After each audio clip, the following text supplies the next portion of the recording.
What if you awoke one morning, not in your own bed, but within the stone walls of a Roman gladiator school, destined to train for the arena? Before we step into that story, I ask you, gently, if these calm journeys help you drift into rest, if these slow histories keep you company in the sleepless hours, please take a moment now, while your eyes are still open, to like this video and subscribe to the channel. It is a small act, but it carries great weight, helping keep these stories alive, letting this quiet tradition continue. And tell me, if you wish, in the comments below, where are you listening from tonight? What keeps you company as the hours grow long? Is there a lamp glowing softly beside you, or the hum of a fan steady in the background? Perhaps you lie in your bed with curtains drawn, or recline on a couch in the hush of midnight. I would love to know. For now, let yourself settle. Loosen your shoulders. Let your jaw rest slack. Let your body sink heavier against where you are lying. There is nothing to carry here. No burden to hold. Only the softness of story. Notice your breath.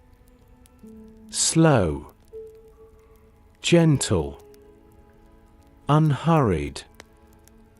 In through the nose, and out through the lips, like waves moving along a quiet shore, like wind moving gently through the olive trees. Let your hands relax where they rest. Let your spine soften. Even your face. The small muscles around the eyes and mouth. Let them grow quiet. If there is a fan humming in your room, let it become the backdrop of this story. A steady wind against which history may unfold. If there is silence instead, notice how deep that silence feels. How it seems to wrap you like a cloak. All that is asked of you tonight is to listen, to let the words flow gently over you, like water from a fountain, like sand sifted through open hands. You do not need to hold on to every detail. You may let them drift, knowing they will carry you toward rest. Soon, we will walk the streets of Rome. We will step into the gladiator schools. Hear the clash of wooden swords. The bark of trainers calling drills. We will see how men were forged into fighters, and how discipline, diet, and ritual shaped their days. But for now, simply rest here. Let the edges of wakefulness soften. Let the story become a quiet stream carrying you deeper, deeper, into stillness. The story begins, not within the arena itself, but in the city that birthed it. Close your eyes and imagine Rome at its height, the great capital of an empire, stretching across seas and mountains, gathering peoples and nations into its grasp. A city alive with sound, with light, with the constant hum of life.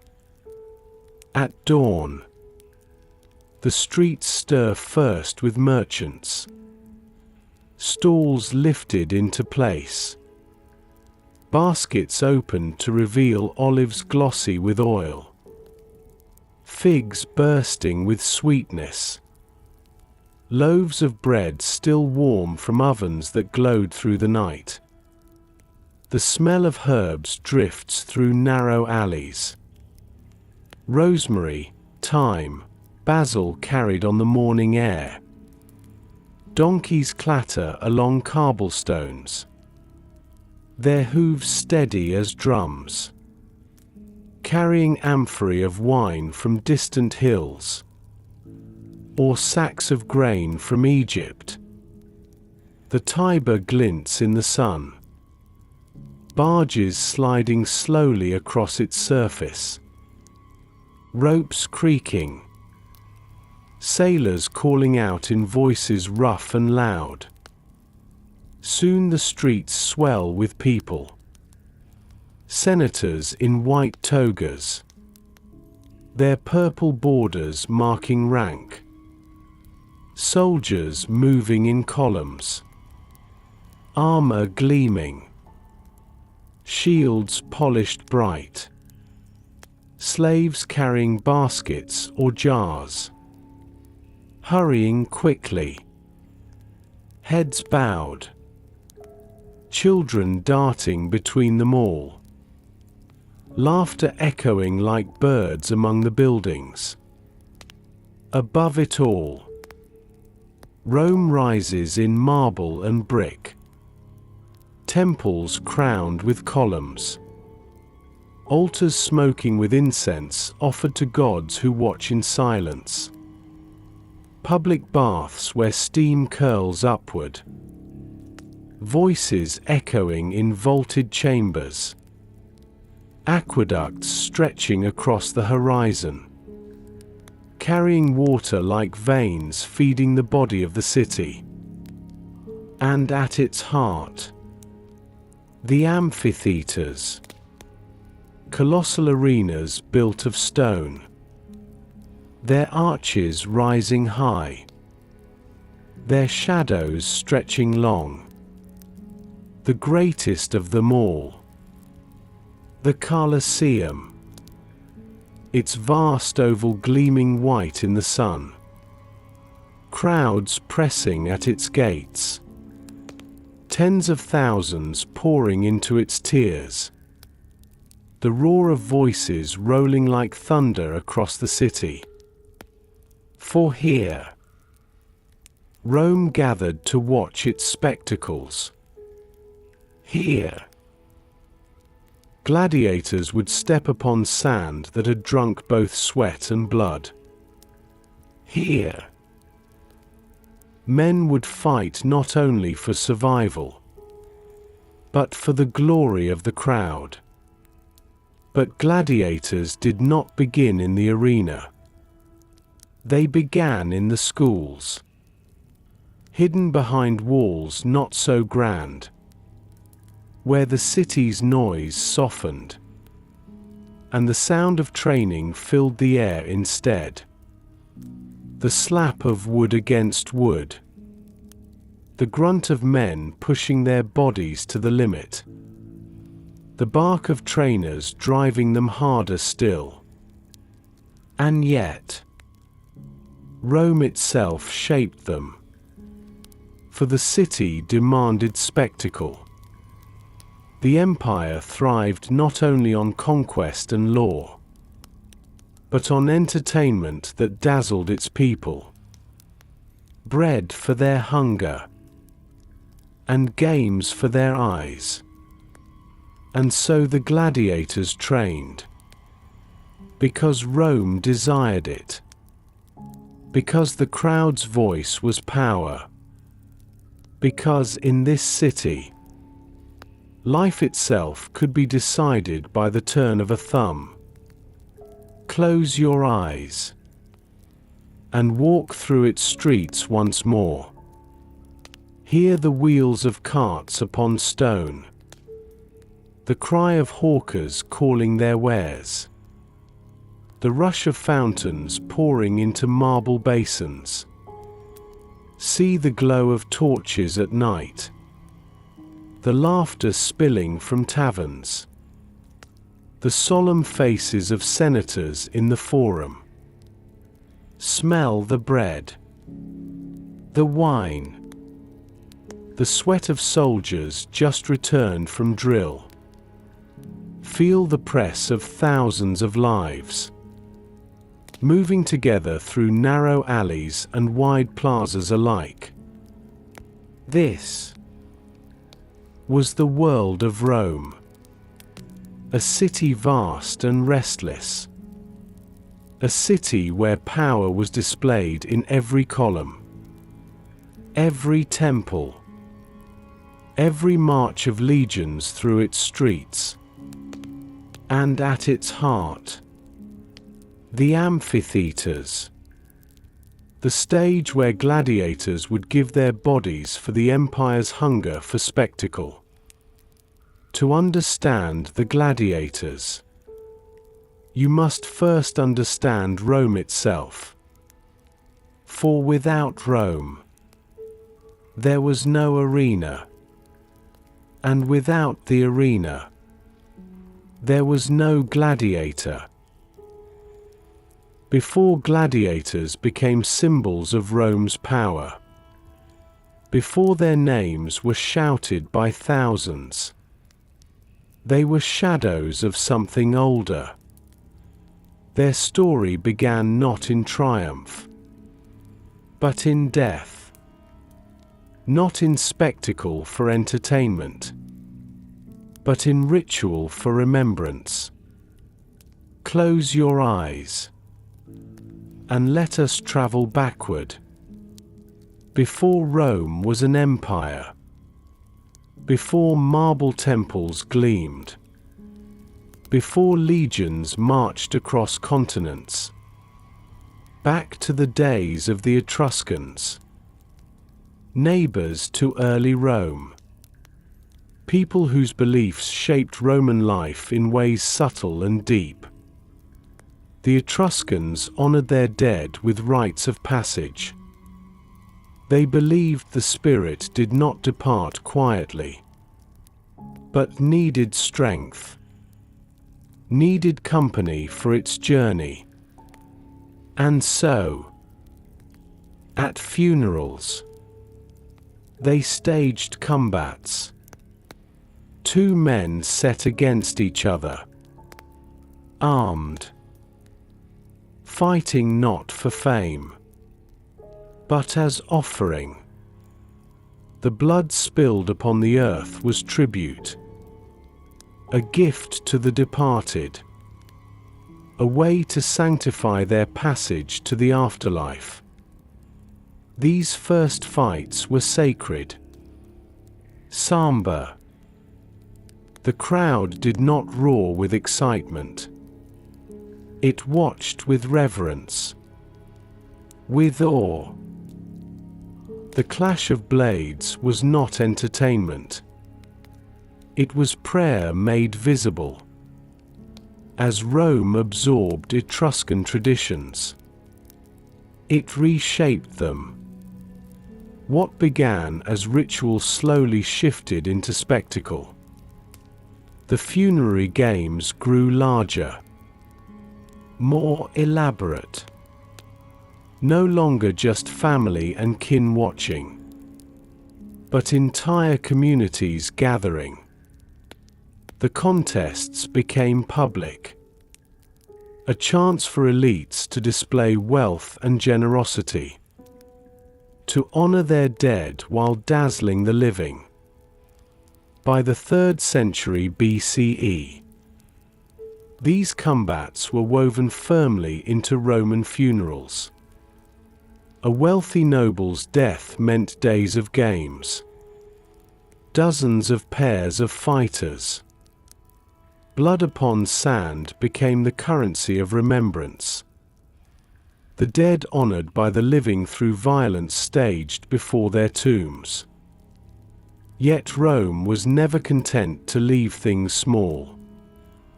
As the Republic grew, so too did the appetite for spectacle. Funerary combat became festival combat. Festival combat became public entertainment. And soon, what was once sacred offering became a defining feature of Roman culture. The word gladiator itself came from gladius, the short Roman sword. The fighter was named for his weapon, as if to say his very identity was inseparable from steel. He was no longer priestly sacrifice, but professional combatant, trained, disciplined, still mortal, but transformed into symbol. As the Republic turned to empire, gladiatorial games grew ever larger. Politicians sponsored them to win favor. Emperors staged them to show generosity. The people demanded them, expected them. It was no longer enough to build temples or to hold processions. To rule Rome, you had to give blood. Yet always, the roots remained visible if one looked close enough. The sand of the arena was still called harina, linked to the ground once stained for the dead. The oaths gladiators swore carried echoes of sacrifice. To endure fire, chains, and death by the sword. And when the crowd cheered, it carried forward not only joy, but a memory of solemn beginnings. Close your eyes again, and picture it. An ancient Etruscan funeral. Torches flickering. Mourners gathered in silence. Two men step into a cleared space. Their bodies painted. Their weapons real. They fight. Not for fame. Not for coin. But as part of farewell. The clash of iron becomes a hymn. The blood spilled becomes offering. The dead are honored. The living remember. Then imagine centuries later, in Rome itself, the same act repeated, but multiplied, magnified, surrounded by marble arches and cheering crowds. What began as prayer has become entertainment. What began as sacrifice has become industry. The gladiator's origin was never light, never simple.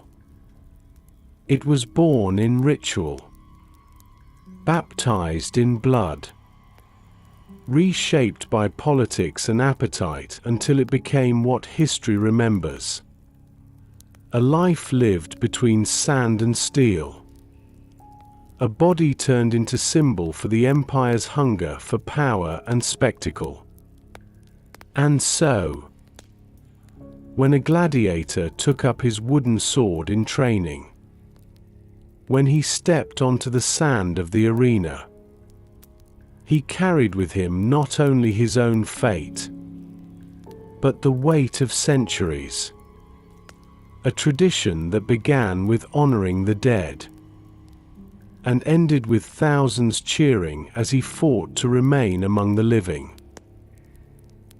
To understand the gladiator, you must step inside the schools where they were made. The ludi gladiatorii, hidden behind walls as high and watchful as prisons. Close your eyes and imagine approaching one of these places. From outside, you see not grandeur, not marble like the Colosseum, but thick stone walls, small windows barred with iron, gates locked tight. The sound that leaks beyond them is not laughter, not music, but the sharp rhythm of wood striking wood, the grunts of men straining against one another, the bark of a trainer's voice rising over it all. Step within, and the world changes. Here, freedom does not exist. Every gladiator is property of the Lannister, the master who owns and trains them. Some were slaves taken in conquest, some criminals condemned to the arena, some volunteers drawn by desperation or hunger for fame. But once inside, all were bound by the same walls, the same discipline, the same life of training and waiting. The school was part barracks, part gymnasium, part prison.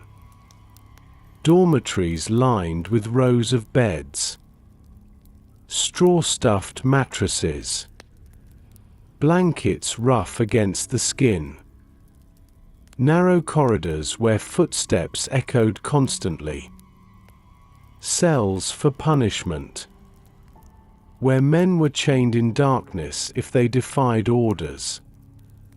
At the center lay the training yard, an open space of sand, where drills were carried out each day.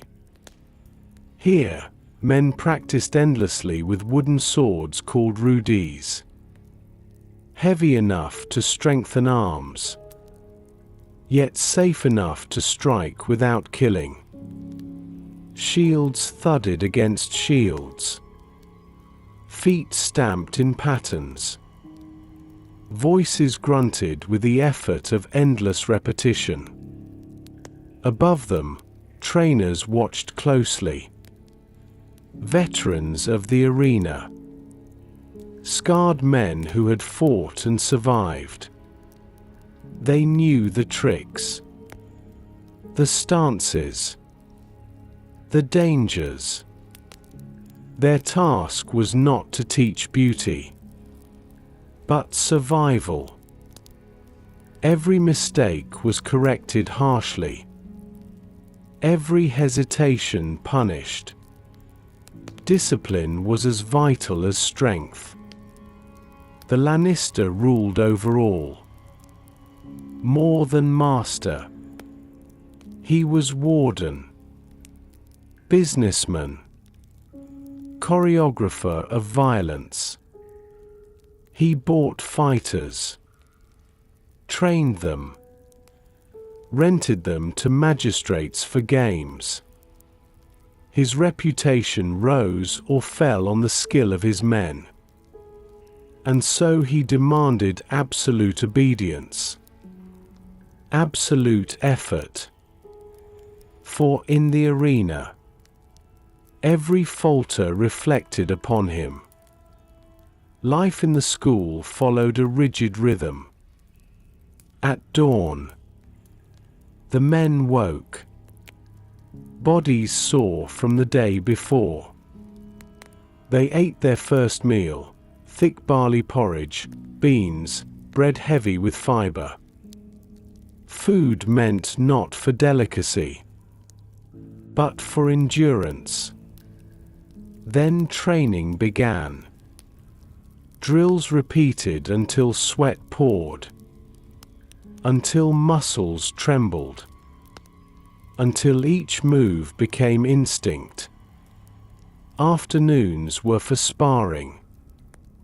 2 fighters paired in the yard, wooden swords flashing, Trainers shouting corrections. Not play, but rehearsal for survival. Every strike meant to mimic the reality of the arena. Every mistake punished with bruises and shame. Evenings were quieter. Men bathed if water was available. Rubbed oil into sore muscles. Ate again, vegetables, beans, sometimes meat. Then they returned to their dormitories, speaking softly of past lives, of battles fought, of families remembered only in dreams. Some gambled with dice. Some sang low songs. Some lay awake staring at the beams above them, listening to the snores and coughs of dozens of others sharing the same room. The schools were harsh, but they were also strange homes. Men bound by the same fate grew bonds there. They learned to rely on one another, to share tricks of fighting, to offer quiet words when fear grew heavy. Camaraderie born of necessity, forged in sweat and bruises. And yet, rivalry simmered too. For each knew that one day he might face his brother-in-arms upon the sand. Each knew that the crowd would cheer one name and forget the other. So loyalty and competition twisted together, inseparable. Close your eyes and picture it. The barracks dimly lit by torches. Men hunched upon straw beds, some whispering, some silent. The yard outside filled with the sound of wooden blades striking. Trainers calling orders sharp as whips. The Lannister pacing like a hawk, eyes always watchful. The whole place alive with discipline, with fear, with hope sharpened into desperation. For here, men were not only trained, they were transformed.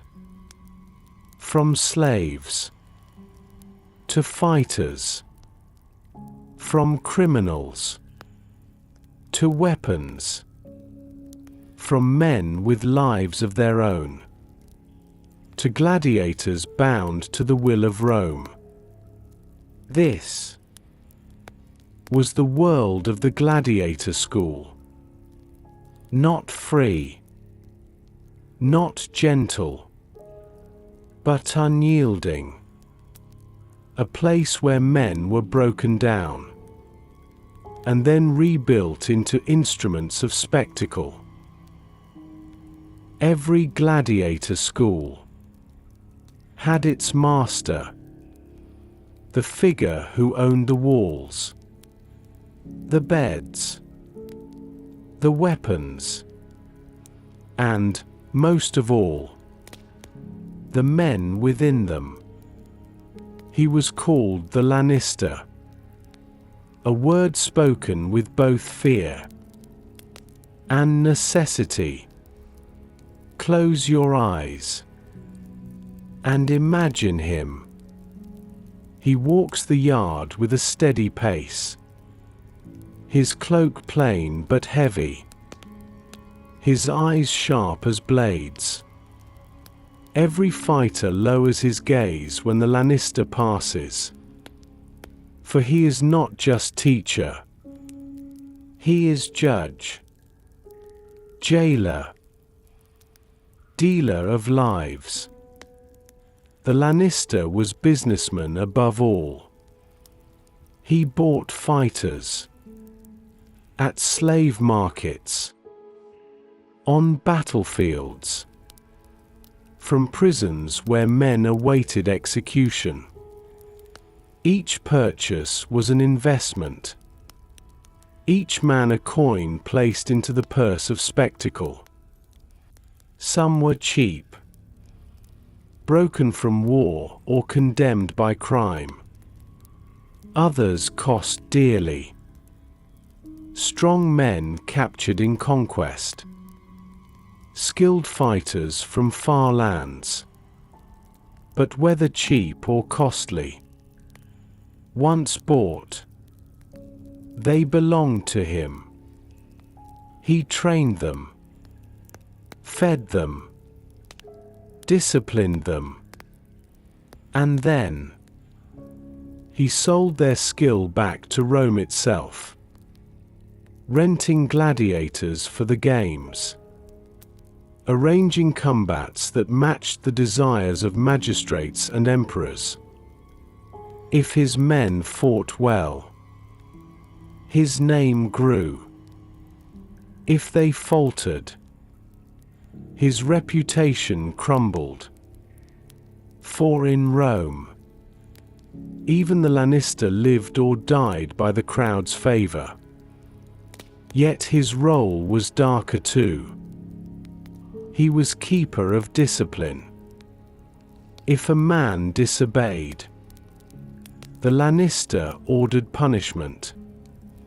Lashes laid across the back. Chains fastened in the cells. Food withheld until spirit bent once more. He knew how to break defiance, and how to rebuild it into obedience. For a gladiator school could not run on strength alone. It needed fear, order, control. Still, the Lannister was not always despised. Some saw him as protector. He ensured food was steady, that shelter was provided, that wounds were treated by skilled physicians kept within the school. For a gladiator was property, and property must be preserved. So the Lannister guarded them, not out of kindness, but out of necessity. Yet in this necessity, there was a strange form of care. He also knew the art of spectacle. The crowd wanted drama, contrast, excitement. And so the Lannister paired fighters carefully. A heavily armored Murmillo against the nimble Retiarius with net and trident. A swift Thrakes against a slower, stronger Secutor. Each bout designed not only for combat, but for theatre. For the Lannister was choreographer of violence, stage manager of Rome's bloodsport. Imagine him in the quiet of night, seated at a wooden table, scrolls spread before him, wax tablets filled with notes. He calculates which men are ready, which must be held back, which are too valuable to risk in early games. He considers politics too. Which magistrate sponsors the games? What message the emperor wishes to send?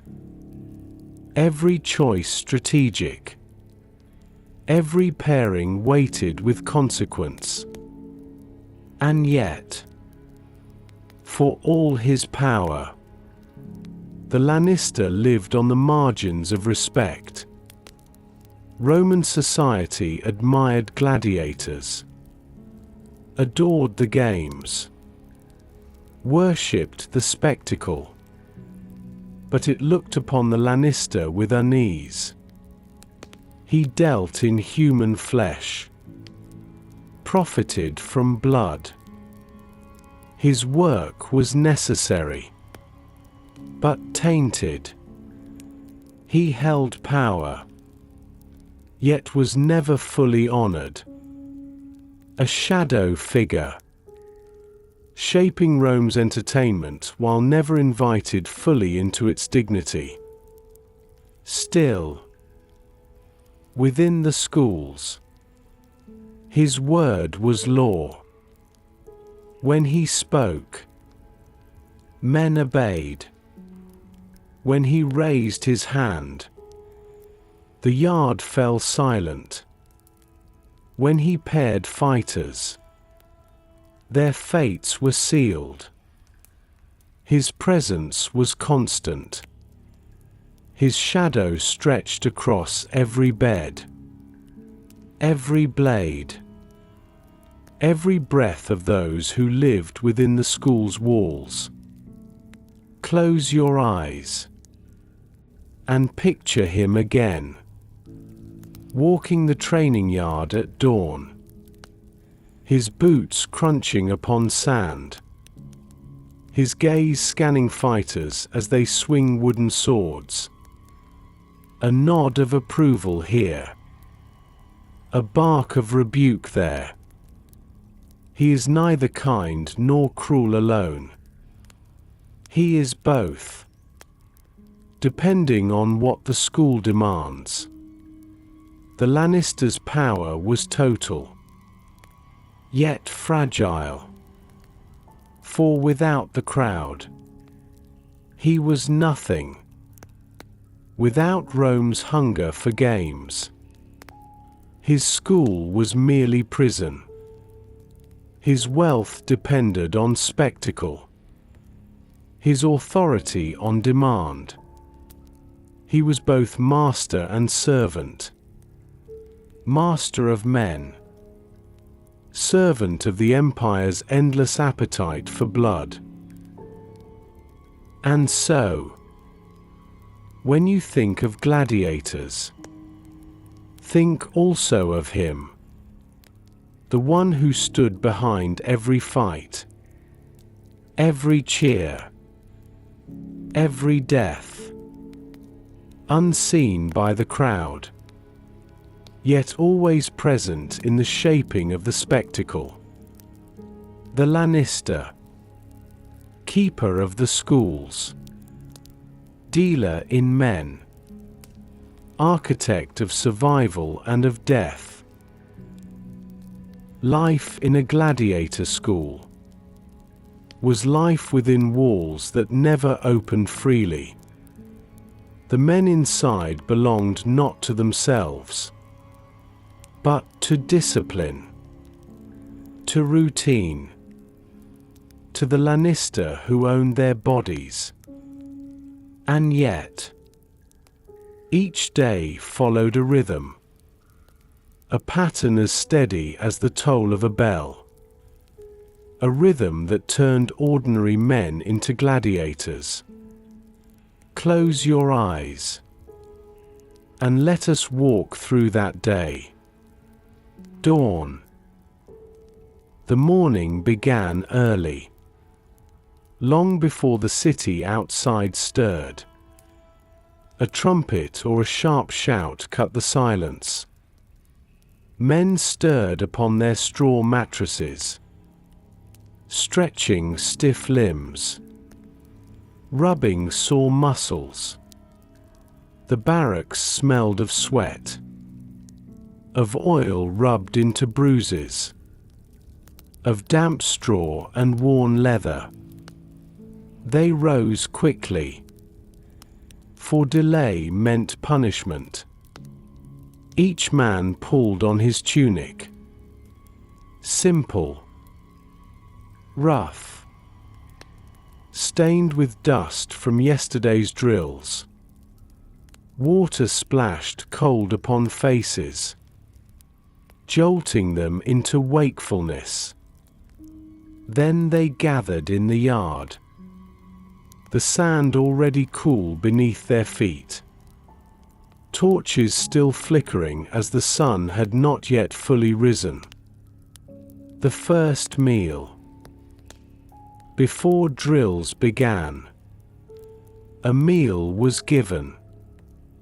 Not feast, not delicacy, but fuel. Barley porridge thick and heavy, beans boiled until soft, bread dark with husks, sometimes fruit, sometimes cheese, rarely meat. The diet earned gladiators the nickname barley men. Their bodies built not on luxury, but on endurance. They ate quickly, seated upon benches, sharing wooden bowls. The food was plain, yet steady, enough to fuel the hours of training that lay ahead. Training begins. Then the drills began. Wooden swords heavy in the hand, shields thick and awkward. Each man struck against a post driven into the sand. Thrust, parry, step, block, again, and again, and again. The voice of the trainer rang sharp across the yard, correcting stances, demanding precision. The rhythm of wood upon wood echoed like drumbeats. After drills upon posts, men sparred with one another, helmets strapped, padding tied. Still the blows heavy, bruises common. Sweat poured, dust clung to their skin. The air filled with grunts, shouts, the thud of bodies colliding. Footwork was drilled endlessly, circling, advancing, retreating. Every step calculated, every motion repeated until it became instinct. For in the arena, hesitation meant death. Midday. By midday, the sun was high. The men were drenched in sweat, their muscles burning. The trainers called a halt. Water was brought. Skins passed from hand to hand. Thirst quenched in quick gulps. Then a brief rest, lying upon the sand or leaning against walls. Hearts pounding, breaths slow to calm. The second meal. Food came again. Barley bread, lentils, sometimes dried figs for sweetness. This meal heavier, meant to restore what the morning had burned away. Men ate more slowly now, fatigue heavy upon them. Their voices quieter. Afternoon drills. Then the work resumed. Sparring pairs sent into the yard once more. Veteran trainers watching closely, shouting corrections, striking men with canes if their guard dropped. The Lannister himself sometimes watching from the edge, his gaze sharp, his silence heavy. Mock battles staged, groups pitted against one another, practicing formations, testing endurance. Some trained with the weapons of their class, the net of the retiarius, the curved sword of the Thrakes, the heavy scutum of the murmillo. Others drilled in pairs unlike their own, learning to read the strengths and weaknesses of every opponent they might face. The air smelled of sweat, of iron, of dust rising each time a foot stamped into sand. The cries of men filled the yard, not screams of agony, but shouts of effort, of willpower stretched thin. Evening. At last. The day slowed. Training ended. Weapons stacked neatly upon racks. Shields leaned against walls. Men walked slowly to the baths, if the school was wealthy enough to have them, or to basins of water where they washed sweat and dust away. They rubbed oil into sore muscles, shared cloths to scrape it away again. The tension of the day easing slowly with each touch of water upon skin. Then came the evening meal, the largest of the day. Bowls filled with beans and barley, bread fresh from the oven. Sometimes meat if the school was preparing men for imminent games. Wine diluted with water passed around in wooden cups. They ate together, their voices louder now. Stories told, dice thrown upon tables. Songs hummed low in corners. For a little while, they were simply men again. Not fighters. Not property. Not weapons. But companions sharing food and laughter in the waning light. Night. Afterward, the barracks grew quiet. Men lay upon their straw beds, muscles aching, eyes heavy. Some whispered prayers. Some stared at the ceiling in silence. Some dreamed of freedom they might never know. The sound of snores filled the chamber, broken by coughs, by murmurs in sleep. And then, silence deeper still. Outside, the city of Rome still hummed with life. But within the gladiator school, the day was done, until dawn came again, and the rhythm repeated. The gladiator's body was not his own. It was shaped, molded, disciplined, until every muscle belonged to the arena. Close your eyes and step once more into the training yard. The sun climbs higher. The sand warms beneath bare feet. The smell of oil and sweat lingers heavy. And everywhere, the rhythm of drills fills the air.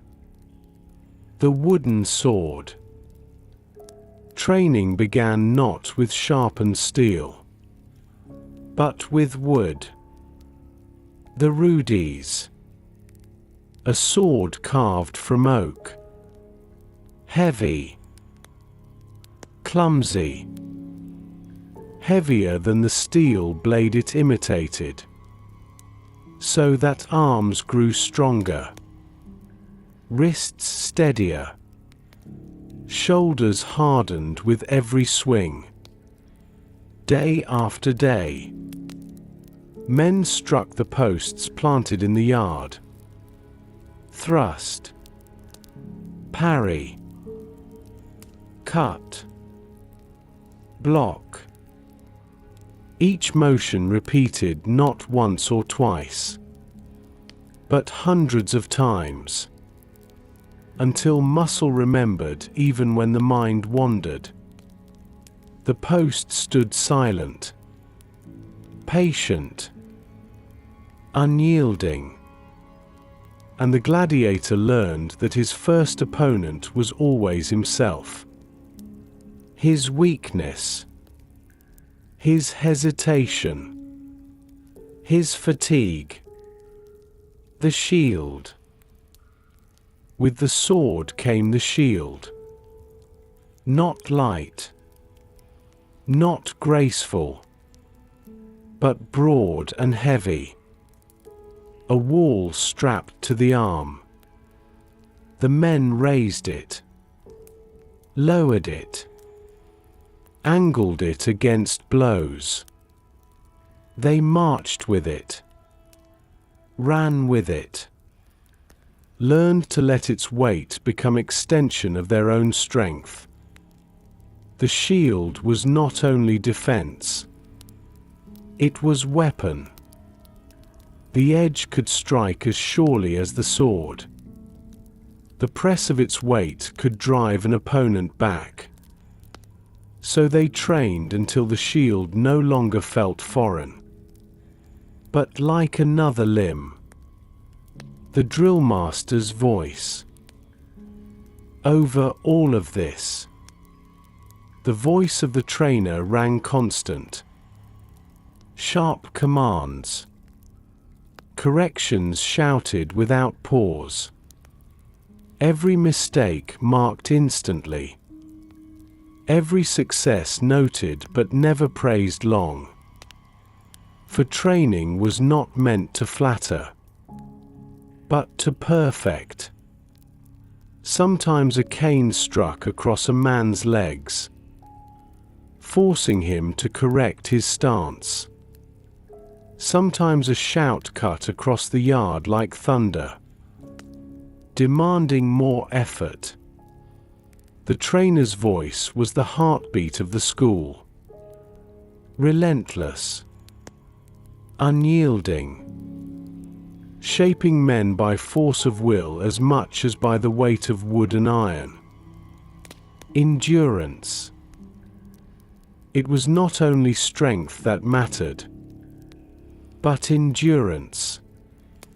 So they ran laps around the yard, sand kicking up beneath their feet, lungs burning with the effort. They carried heavy sacks of sand across their shoulders, building power not only in arms but in the whole frame. They wrestled one another, grappling in dust until sweat soaked their tunics. Every exercise stripped away weakness, leaving only the hardened shell of survival. Precision. Strength without control meant nothing. So they trained precision. How to strike not wildly, but with intent. How to aim at the gaps in armor. How to anticipate an opponent's move before it came. They learned to measure distance, to step just close enough to strike, but not so close as to be struck themselves. Every drill was a conversation between body and weapon, until the two became indistinguishable. Pain as teacher. Pain was part of the training, always present. Bruises bloomed upon arms. Cuts split skin. Muscles tore and rebuilt stronger. The men grew used to it. A strike across the ribs became lesson. not wound. A stumble punished by a fall became memory etched into bone. Pain ceased to be enemy. It became teacher. And in learning to endure it, the gladiator became something more than ordinary man. Transformation. Day by day. Repetition by repetition. The body transformed. Arms thickened. Legs steadied. Torsos hardened with layers of strength. Endurance grew until fatigue itself seemed weaker. Movements sharpened. Instincts quickened. The gladiator became creature of discipline, of muscle taught to obey without hesitation. The yard at dusk. As the sun set, the yard told the story. Posts scarred from endless strikes. Sand darkened by sweat. Footprints crisscrossing in patterns of drills. Shields stacked against the wall. Wooden swords leaned in weary rows. And the men. Bodies aching. Shoulders heavy. Returned to their barracks knowing tomorrow would bring the same again. Close your eyes. And imagine yourself there. Feel the weight of the wooden sword in your hand. The ache in your arm after the 100th strike. Hear the trainer's voice sharp in your ear, demanding one more. And then another. Smell the dust rising. The oil on your skin. The sweat that clings to every tunic. This was training the body. This was the shaping of men into fighters. This was how gladiators were made. The body could be trained with wood and iron. But the mind needed something else. For a gladiator's greatest battle was not always against another man. It was against fear, against despair, against the weight of knowing that every step into the arena might be his last. Close your eyes and imagine standing in the yard at dawn, the wooden sword heavy in your hand. Your arm aches from yesterday. Your stomach clenches with hunger not yet eased by barley porridge. And in the back of your mind, a whisper grows. What if tomorrow is the day I do not return? This was the thought the schools had to silence. This was why training the mind mattered as much as training the body. The oath. Each gladiator swore an oath when he entered the school. To endure fire. To endure chains. To endure the sword. To endure death itself. It was not mere ceremony. It was a binding of the mind. A promise spoken aloud so often it began to sink deep into the heart. To accept the worst, so that fear of it might lose its edge. Discipline. Discipline was hammered into every hour. Men rose when ordered, ate when ordered, trained when ordered, slept when ordered. Their freedom stripped away. Their choices narrowed. until their thoughts learned to move along the grooves of command. Obedience dulled hesitation, and hesitation was the enemy of survival. Pain as teacher of spirit. Pain did not break them. It reshaped them. A bruise taught patience. A cut taught focus. Exhaustion taught endurance. Again and again, the trainers reminded them that pain was not to be feared, that fear itself was weakness, that the man who could meet pain with calm breath, with steady hand, with unshaken gaze, was already halfway to victory. The mask of fearlessness. Gladiators were taught not only to fight, but to perform, to show fearlessness even when terror coiled within. For the crowd did not cheer cowardice. The crowd adored courage. The defiant stare. The man who rose again even when bleeding. And so the gladiator practiced his mask, learning to hold his chin high, to meet the eyes of his opponent without flinching, to breathe evenly when heart pounded loud as drum, to step forward even when every instinct begged to flee. Endurance of spirit.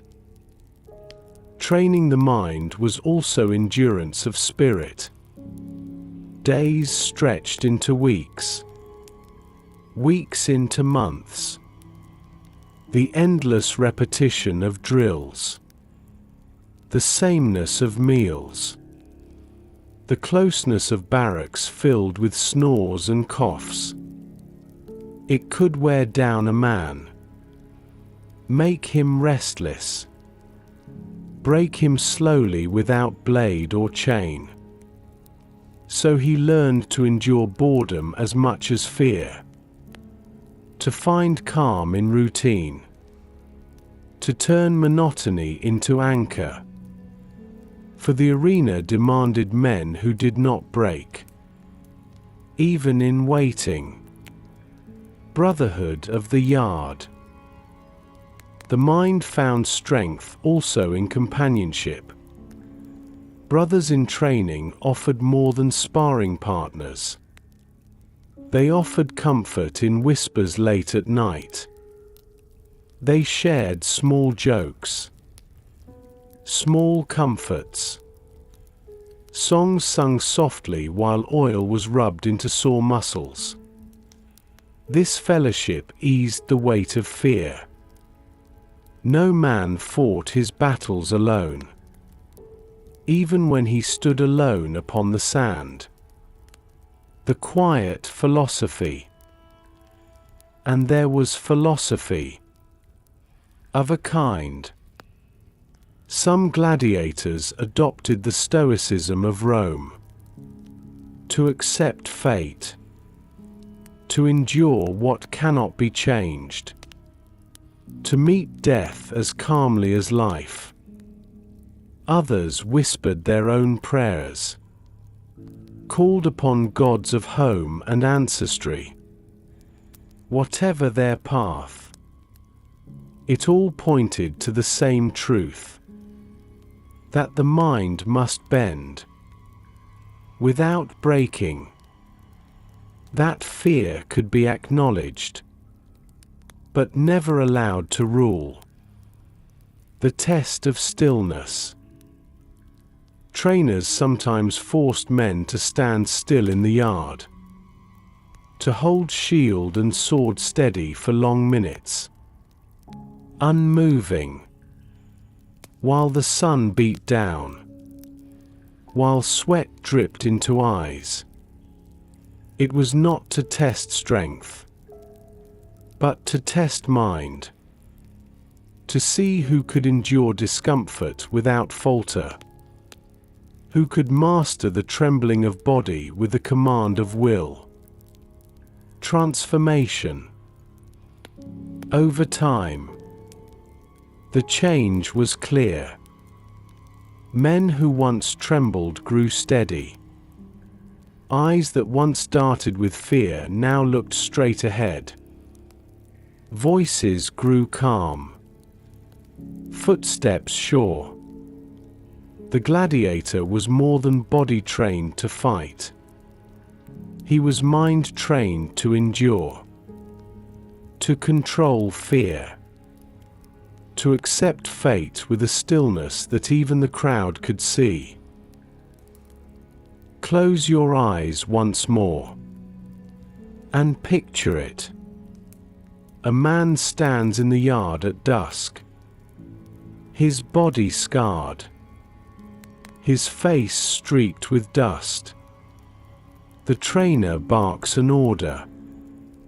He obeys without hesitation, not because he is broken, but because he is forged.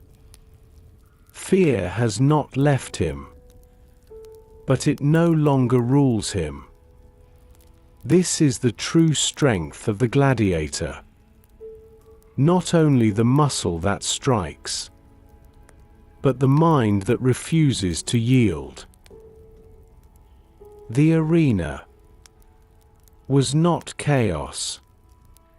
It was choreography. Every gladiator trained not as a general fighter, but as a specific kind of warrior. A piece upon the board of Rome's spectacle. Close your eyes and step into the armory. The air smells of oil rubbed into leather, of metal sharpened upon stone. Along the walls hang helmets of many shapes, shields of many sizes, weapons gleaming in the dim light. Here, each gladiator takes his identity.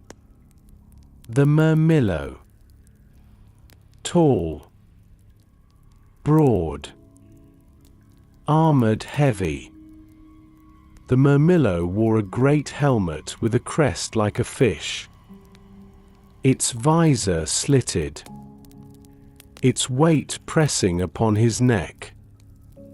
In one hand he bore the short Roman sword, the gladius. In the other, the large rectangular scutum shield, broad as a door, heavy as a wall. He was trained to fight steady, slow, advancing like fortress upon legs.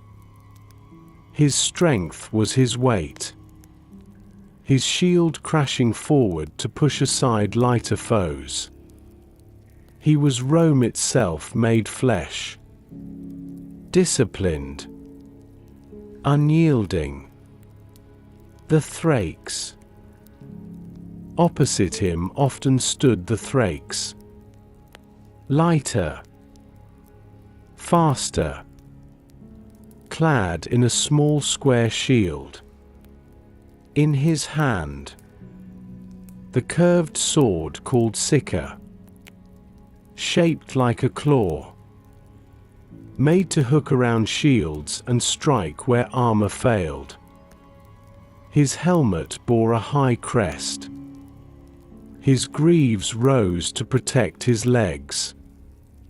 He danced more than marched, darting forward with quick strikes, retreating before the murmillo's heavy press. He was cunning, agile, the fox against the bull, the retiarius. And then, the strangest of all, the retiarius.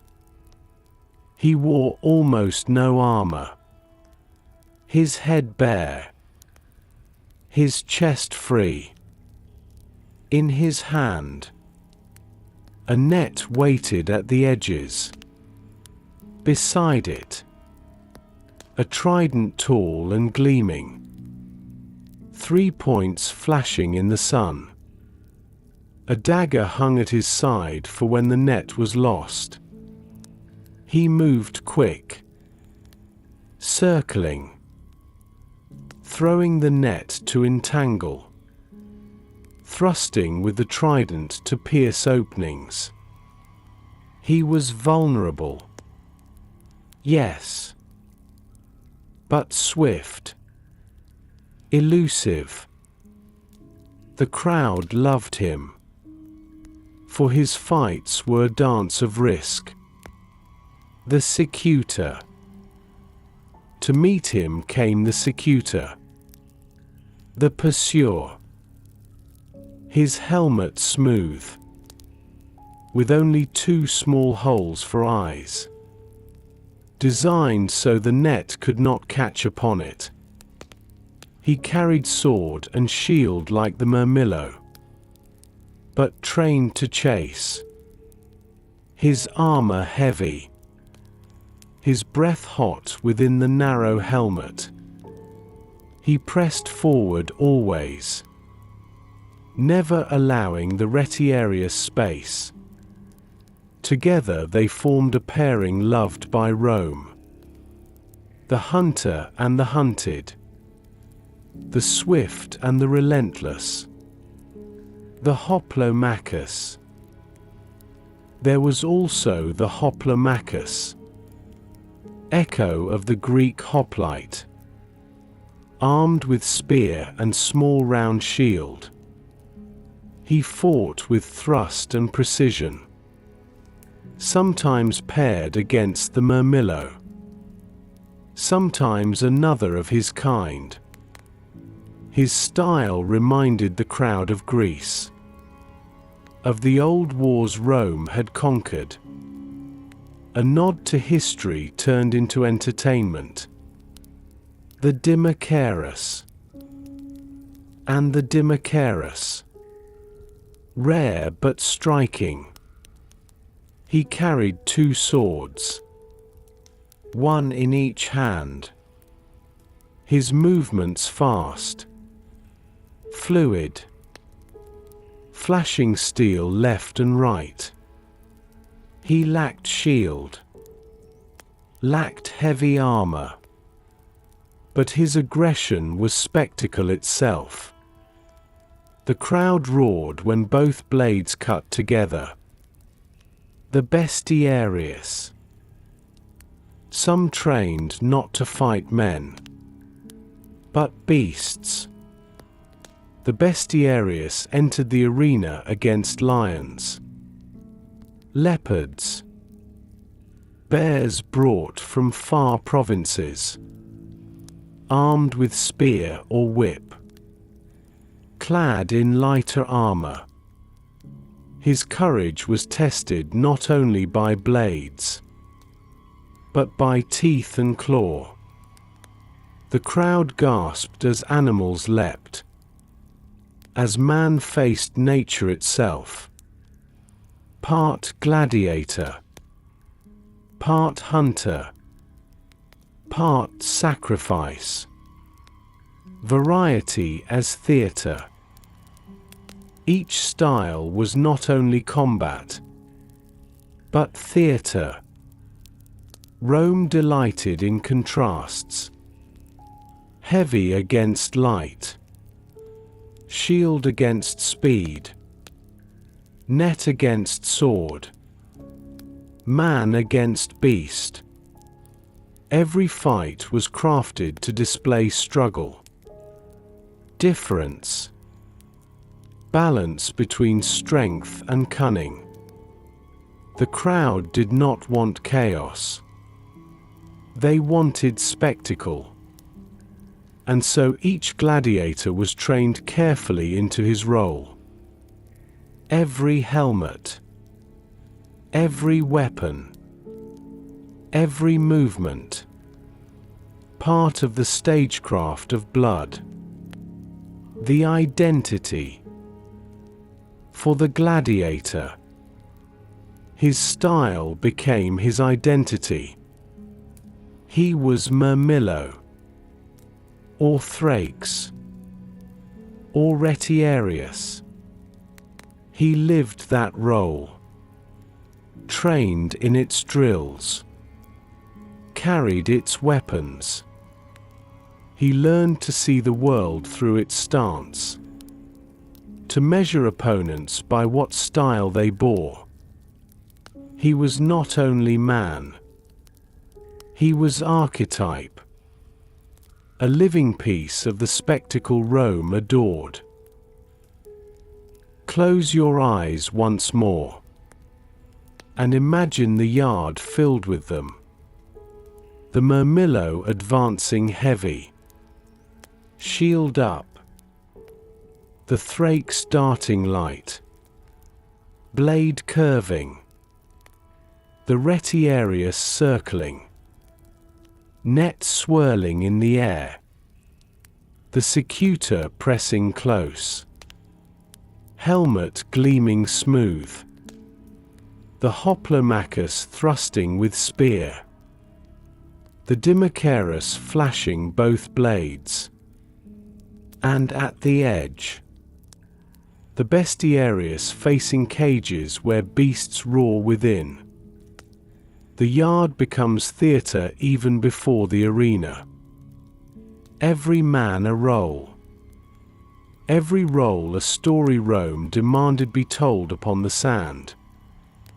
This was weapons and fighting styles.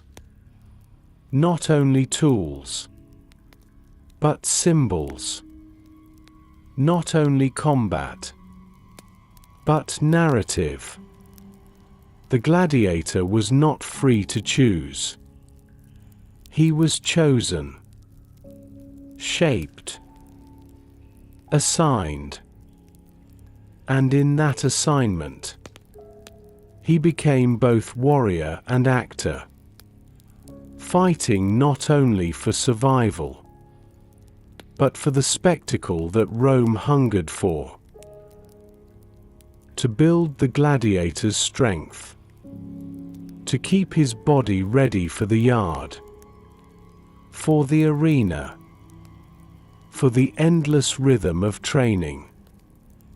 There was another discipline as constant as drills. Food.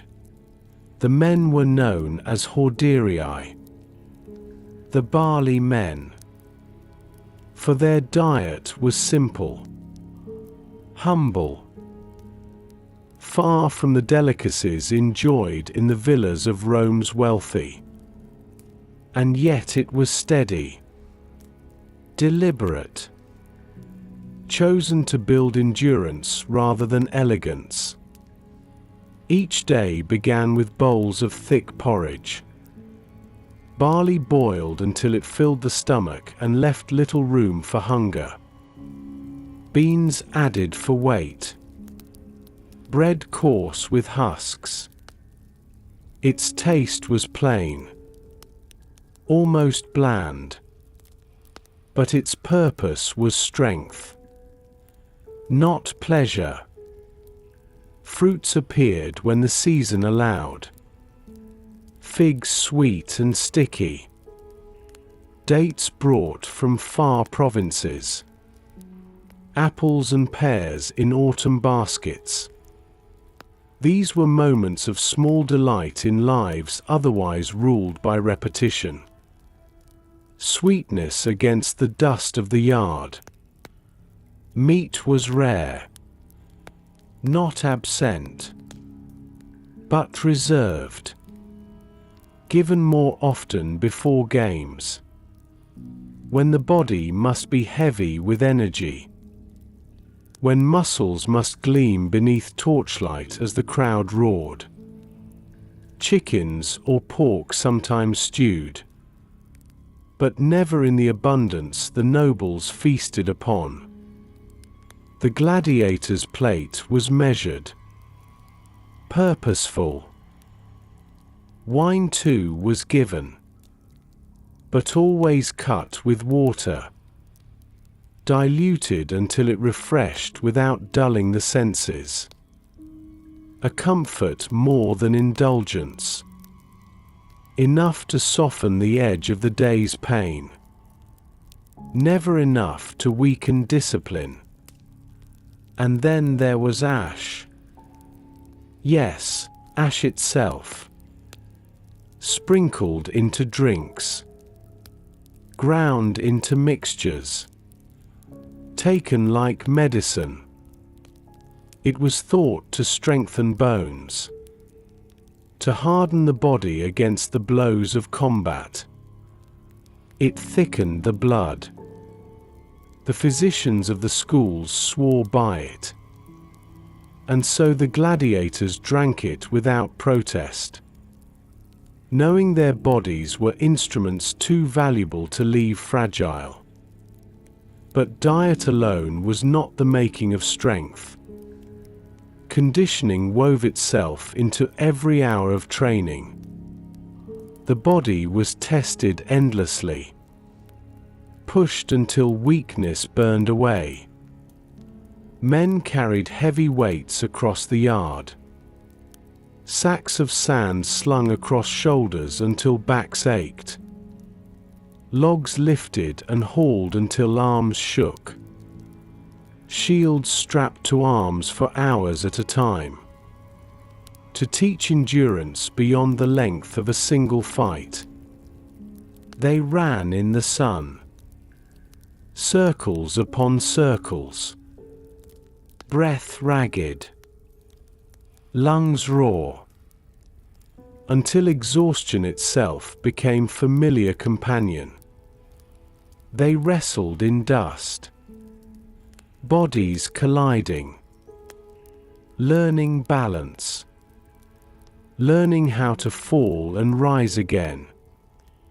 Every movement deliberate, every exercise designed not for grace, but for survival. Bruises darkened skin like ink upon parchment. Cuts left faint lines.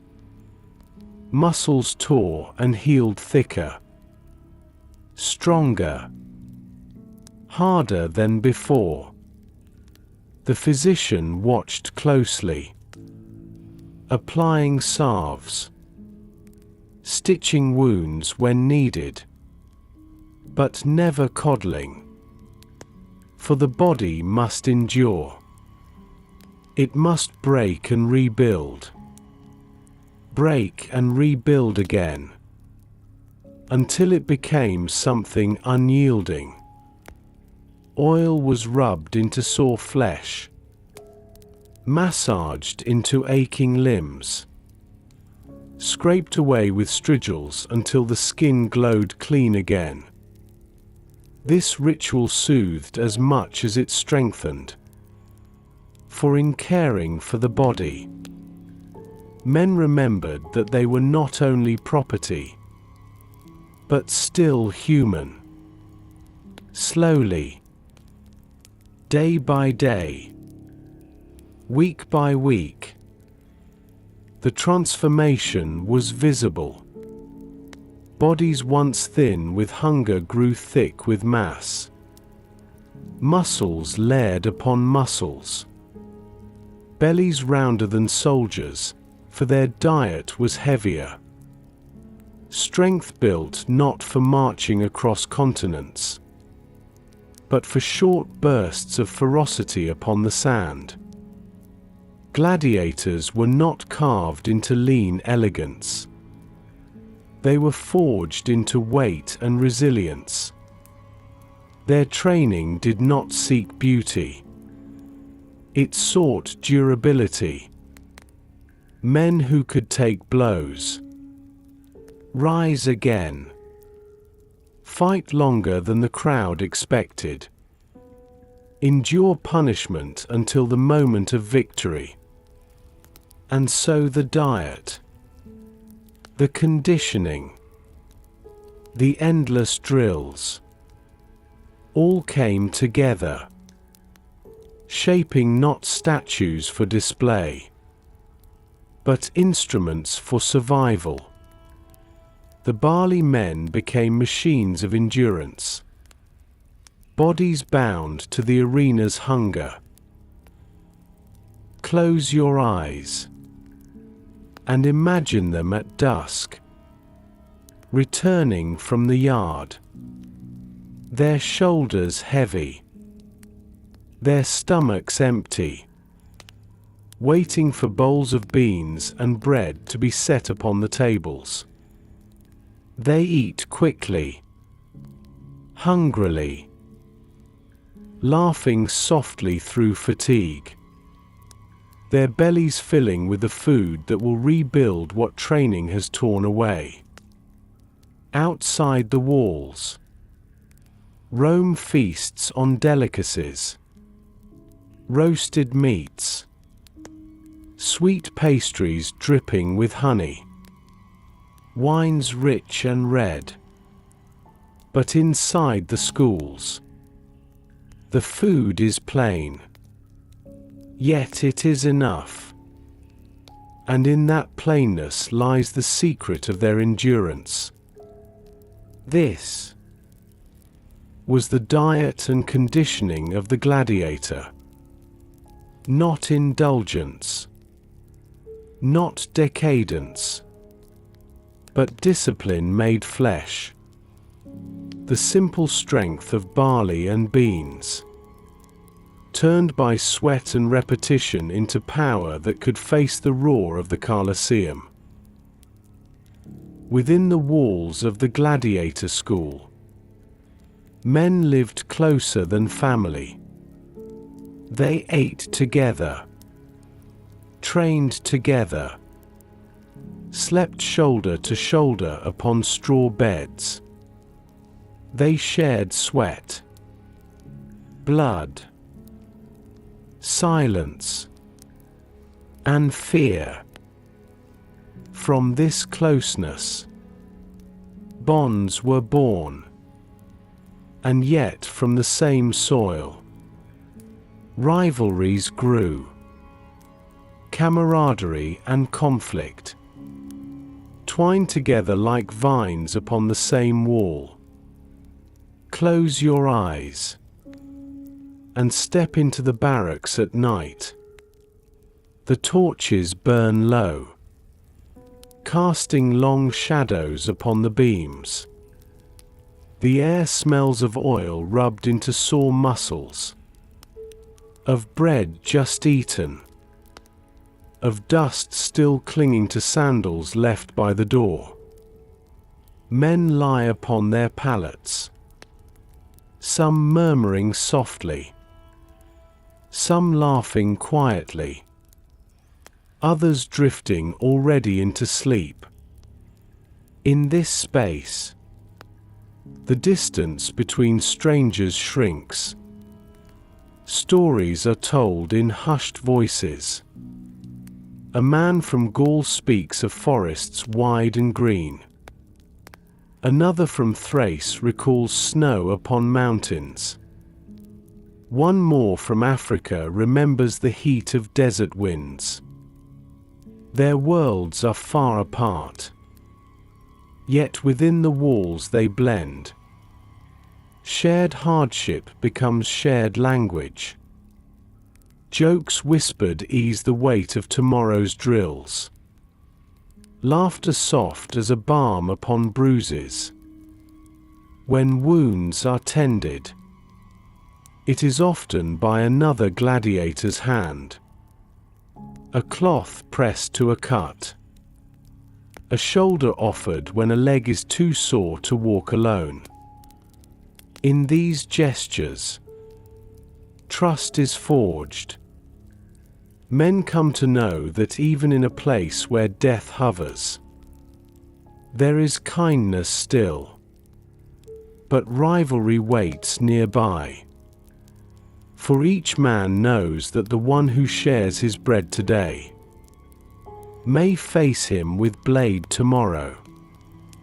The trainer's eye lingers on certain fighters, praising their form, noting their promise. Others notice too, envy stirring quietly. Dice games in corners sometimes end in scowls, in clenched fists barely restrained. Whispers spread. Who is favored? Who is weak?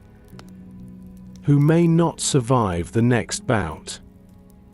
In the yard, rivalry sharpens further. Two men spar with wooden swords, their blows landing heavier than needed, each strike carrying not only drill, but challenge. The trainer's cane cracks across their shoulders, warning them back to discipline. But the tension remains, unspoken. Tomorrow they may laugh together again. Yet beneath the laughter, the rivalry glows like coal. Camaraderie and rivalry were not enemies. They were companions. Each strengthened the men in different ways. Brotherhood gave them comfort. Rivalry gave them edge. Together they kept the gladiator sharp, not only in body, but in spirit.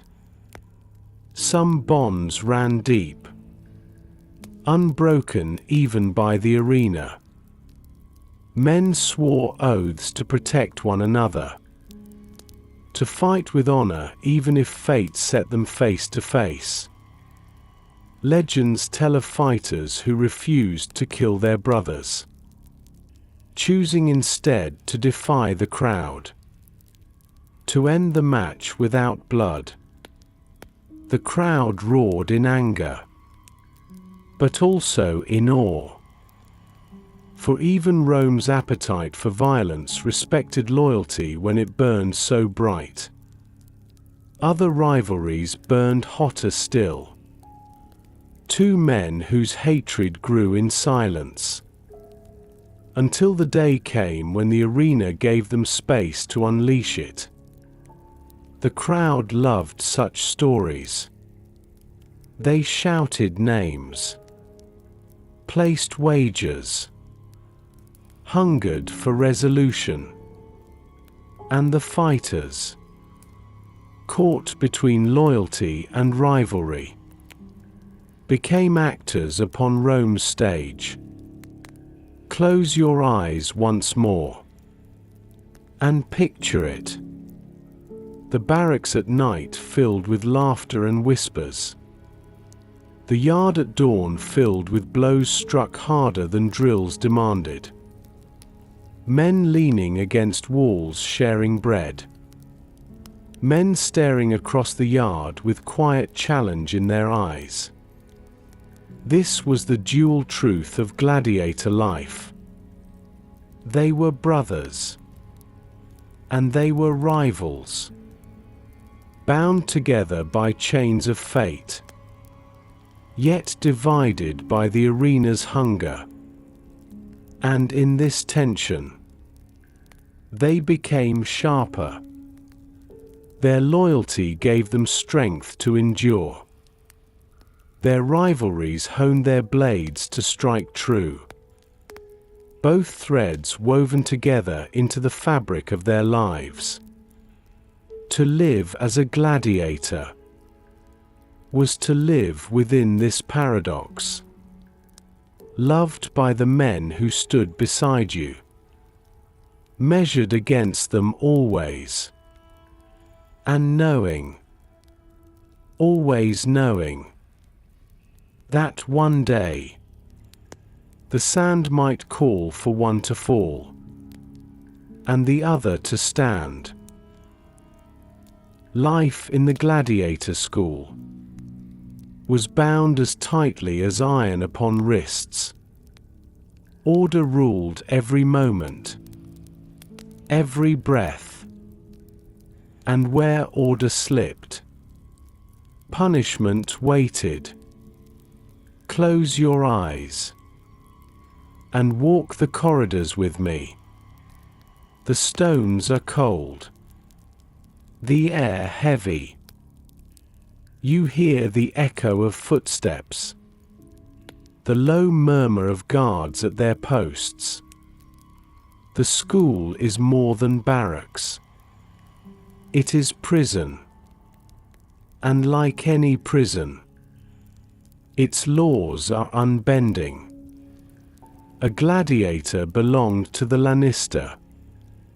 To disobey him was to risk not only pain, but the loss of what little dignity remained. Some men tested the boundaries, refusing drills, answering back, striking too hard in sparring when told to hold restraint. For each of these, punishment came swiftly.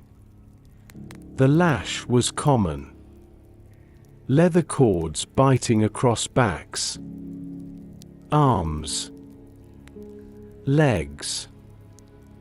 The sound sharp, echoing in the yard.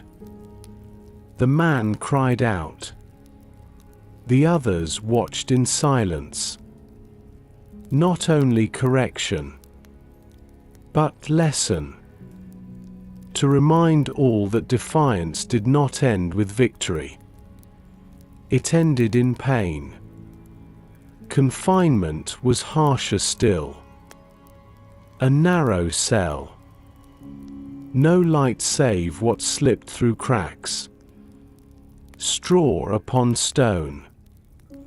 Chains clinking whenever a man shifted. Here, silence pressed heavy. Time stretched long. A day. A week. Sometimes longer. Enough to break the will. To return the fighter to obedience. Food could be withheld. Water rationed. Privileges stripped away. No evening dice games. No wine diluted with water. No companionship in the barracks. Isolation stung as sharply as lash. For camaraderie was lifeline. And to lose it was punishment deep as hunger. Some punishments carried into the yard itself. A man forced to carry weights longer than the rest. Made to stand in armor beneath the sun until his legs shook and sweat poured from his brow. Exhaustion as discipline. Pain turned into obedience. And yet, discipline was not cruelty alone. It was necessity. For the gladiator school was machine of survival. One man's defiance could disrupt drills, endanger training, weaken the name of the Lannister when games were fought. So punishment was not random. It was calculated. A lash to remind. A cell to correct. A deprivation to return order. Still, whispers told of men who refused entirely, who would not submit. Their fates harsher still. Some condemned outright to death in the arena. Untrained.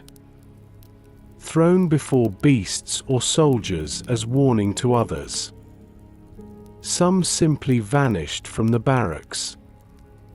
Taken away in silence. Their absence lesson enough. For the gladiator's life balanced always between discipline and despair. Without discipline, chaos would reign. Without punishment, fear would fade. And without fear, obedience would falter. Close your eyes again and picture the yard at dawn. The men lined in rows, wooden swords in hand, shields strapped to arms.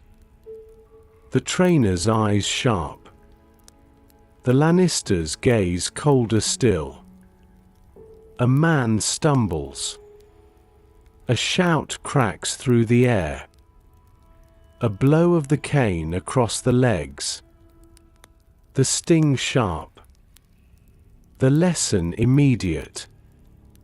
The drills resume. The rhythm continues. Order restored. Punishment lingered not only in wounds, but in memory. The sight of chains upon a brother's wrists. The echo of cries in the corridor. The silence that followed when a man was gone. These images disciplined as surely as lash, teaching each man that survival depended not only on strength, but on obedience. To live as a gladiator was to live within walls where mercy was measured, where kindness existed, but discipline was stronger, where punishment shadowed every step, reminding all that they were not free. They were property, and property must obey. After drills upon the wooden posts, after endless repetitions of strikes and parries, came the practice of battle itself. Mock fights, sparring duels, rehearsals for the arena. Close your eyes and step into the yard again. The sand is marked with footprints, rings and lines where men have circled one another. The air is thick with dust kicked up by shuffling feet. The trainers stand nearby, canes in hand, voices sharp, eyes watchful. Pairs of gladiators face one another, wooden swords raised, shields lifted, helmets strapped for protection. The fight begins with a shout. They advance. Blades clash. Shields thud. The rhythm of combat fills the air. It is practice. Yes. But practice is never gentle. Each blow heavy. Each strike meant to bruise. Pain is part of the lesson. A man who flinches from a wooden blade will not stand against steel in the arena. Some fights are one against one. Others are two against two. Groups against groups. The yard becomes small theatre. A murmur of onlookers gathers at the edges. Fellow gladiators watching, wagering quietly on who will land the better strike. Trainers call out corrections. Step wider. Guard higher. Do not retreat too far. Their voices cut across the clash, reminding men that survival lay not in fury alone, but in form, in discipline, in control. Sometimes the Lannister himself observes, his gaze cool, calculating, He studies not only who strikes best, but who shows endurance, who obeys commands, who falters when the crowd of brothers jeers or cheers. He sees not just fighters, but investments. The sparring teaches rhythm, how to watch an opponent's eyes, how to sense the shift of weight before a strike, how to feint, to deceive, to lure. Every movement rehearsed until it is no longer thought, but instinct. Mock battles also teach spectacle, for the arena is not only about killing, it is about display. The crowd loves flourish, courage, defiance. So even in sparring, men are taught to exaggerate, to raise a hand when landing a blow, to roar when they drive an opponent back. The performance is practiced as carefully as the strike. Bruises bloom across skin. Shields crack from repeated blows. Helmets ring with the impact of wooden swords. Yet laughter sometimes rises too. Two men circling, grinning through exhaustion, striking harder than necessary just to prove their edge. The others watching shout encouragement or jeers, their voices carrying across the yard like the distant roar of the arena. There is rivalry here, but also learning.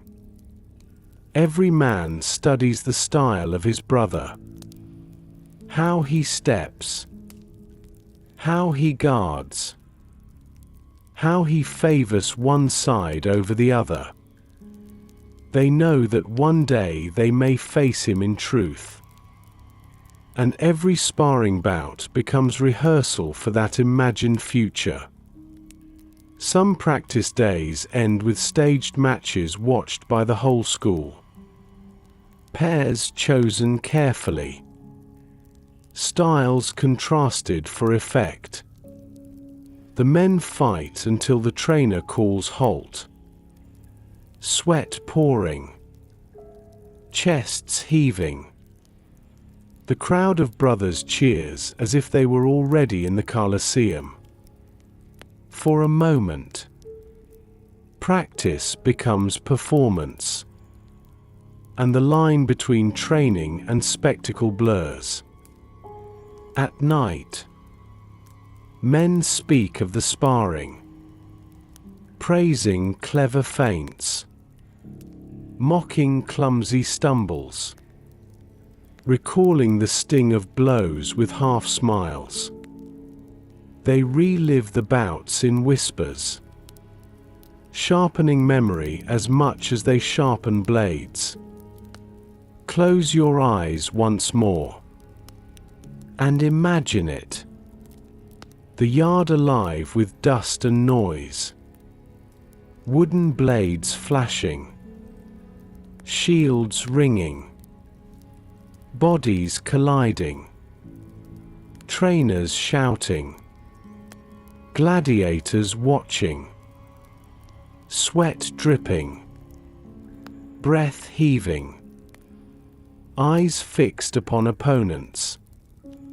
This was not the arena. Not yet. But it was its shadow, its rehearsal, its echo before the roar.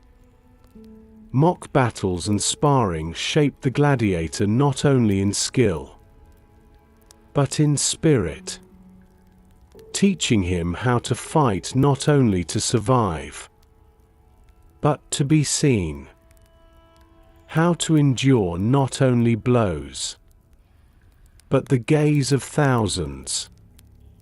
how to turn combat into spectacle, and in that spectacle, to find his place upon the sand.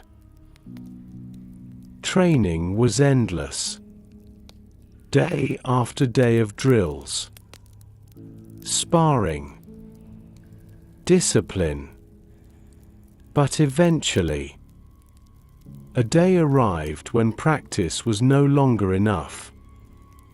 The call came from the Lannister, from the magistrates sponsoring the games, from Rome itself.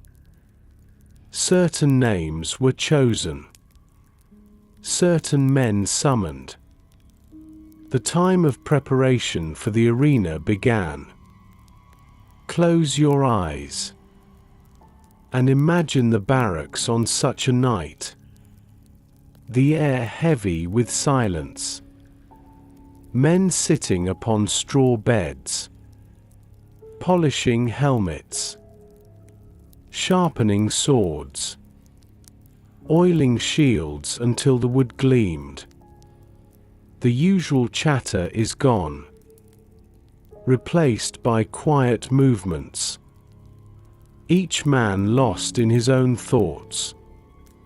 Some whisper prayers to gods of home. Others stare at the ground, replaying drills in their minds, rehearsing every strike, every step. A few joke softly, laughter forced, masking fear, and some simply close their eyes, seeking rest. Though sleep rarely comes, the Lannister walks among them, his voice calm, reminding them of technique, urging discipline, promising reward if they fight well. He speaks not of survival, but of honor. For survival cannot be promised, but honor can be demanded. In the armory, weapons are chosen, not the wooden rudies of training, but steel sharpened to bite. Swords gleam in torchlight, tridents tested for balance, nets coiled carefully, helmets fitted snug, straps pulled tight, every piece of equipment checked. For in the arena, failure of a buckle, a loose strap, can mean death.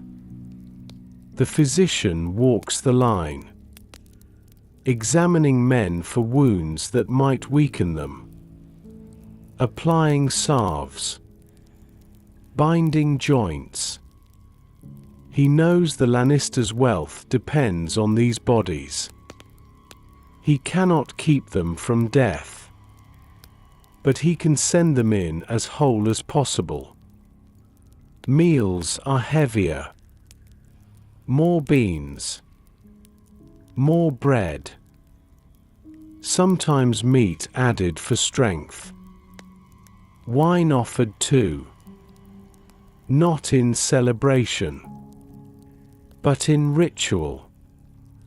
The men eat slowly, the taste sharper than usual, for each bite may be their last before battle. At dawn, the barracks stir again. The fighters are led into the yard, not for drills now, but for readiness. They stretch arms and legs, test the weight of weapons, swing blades through air heavy with anticipation. Trainers watch, correcting a stance here, a grip there, not because it can change much now, but because ritual itself calms the mind. The Lannister gathers them together. He speaks of the crowd, of the need to fight bravely, to entertain. He reminds them that death is not shame. Only cowardice is shame. He reminds them too that skill can bring victory. Victory can bring reward. And reward may one day bring freedom. His words are sharp, but steady, a mixture of command and comfort. Then comes the march. Through the gates of the school, through the streets of Rome, toward the amphitheater. The city watches as they pass.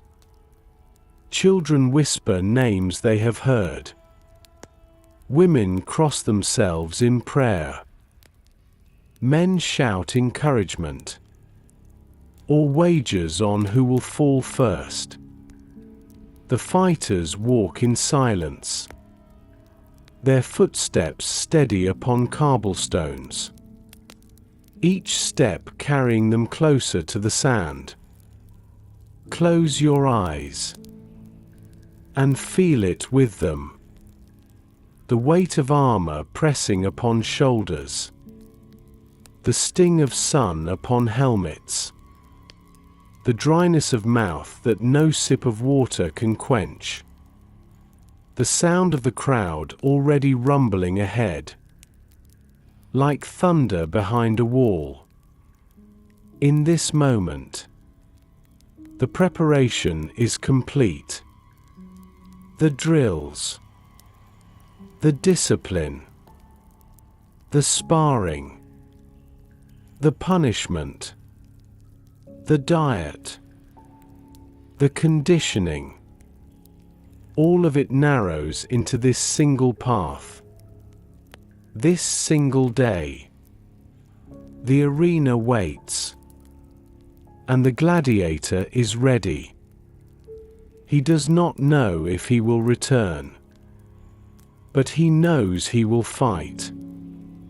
And in that knowledge, he steps forward without hesitation. This was the preparation for the arena.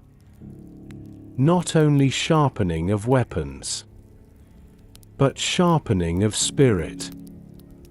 Not only readiness of body, but readiness of mind. A ritual as much as routine. A final breath before the storm of sand and steel. There comes a day for every gladiator when training ends and the arena calls. No repetition of drills. No sparring in the yard.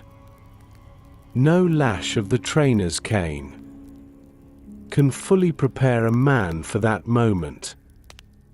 Close your eyes and imagine yourself there. The gates before you closed. Heavy iron grating. Behind you, the murmurs of trainers. The watchful eye of the Lannister. Beside you, other men waiting their turn. Silent, pale, their hands tightening on weapons. And beyond those gates, the roar of thousands. A sound vast enough to shake stone itself. The heart pounds fast, faster than in training. Sweat beads not only from heat, but from fear. The wooden sword you carried for months is gone. Now steel weighs in your hand. Sharper, colder, real. The shield presses heavy upon your arm. Your fingers ache with the grip. You try to steady your breath. In. Out. But the noise of the crowd seems to climb inside your chest. A trumpet sounds. The gates begin to rise. Light pours in. Dazzling. Blinding after the shadow of the corridor. The roar swells louder. A tide of voices crashing upon you. And then you step forward onto the sand. The arena opens vast around you. Tier upon tier of seats filled with people. White togas glowing in the sun. Bright colors fluttering from garments and banners. The sky above wide and merciless. The sun blazing down upon helmets until they gleam like fire. The sand beneath your feet soft and deep. Clutching at your steps. Swallowing them slightly. The crowd stares. Every eye upon you. You are no longer man. You are spectacle. Every breath you take is watched. Every twitch of your hand measured. For them. You exist only in this moment. Across the sand stands your opponent. Another novice perhaps. His eyes wide. His grip trembling. Or perhaps a veteran. Scarred. Steady. His gaze calm and unyielding. You do not know which fate awaits. Until you face him.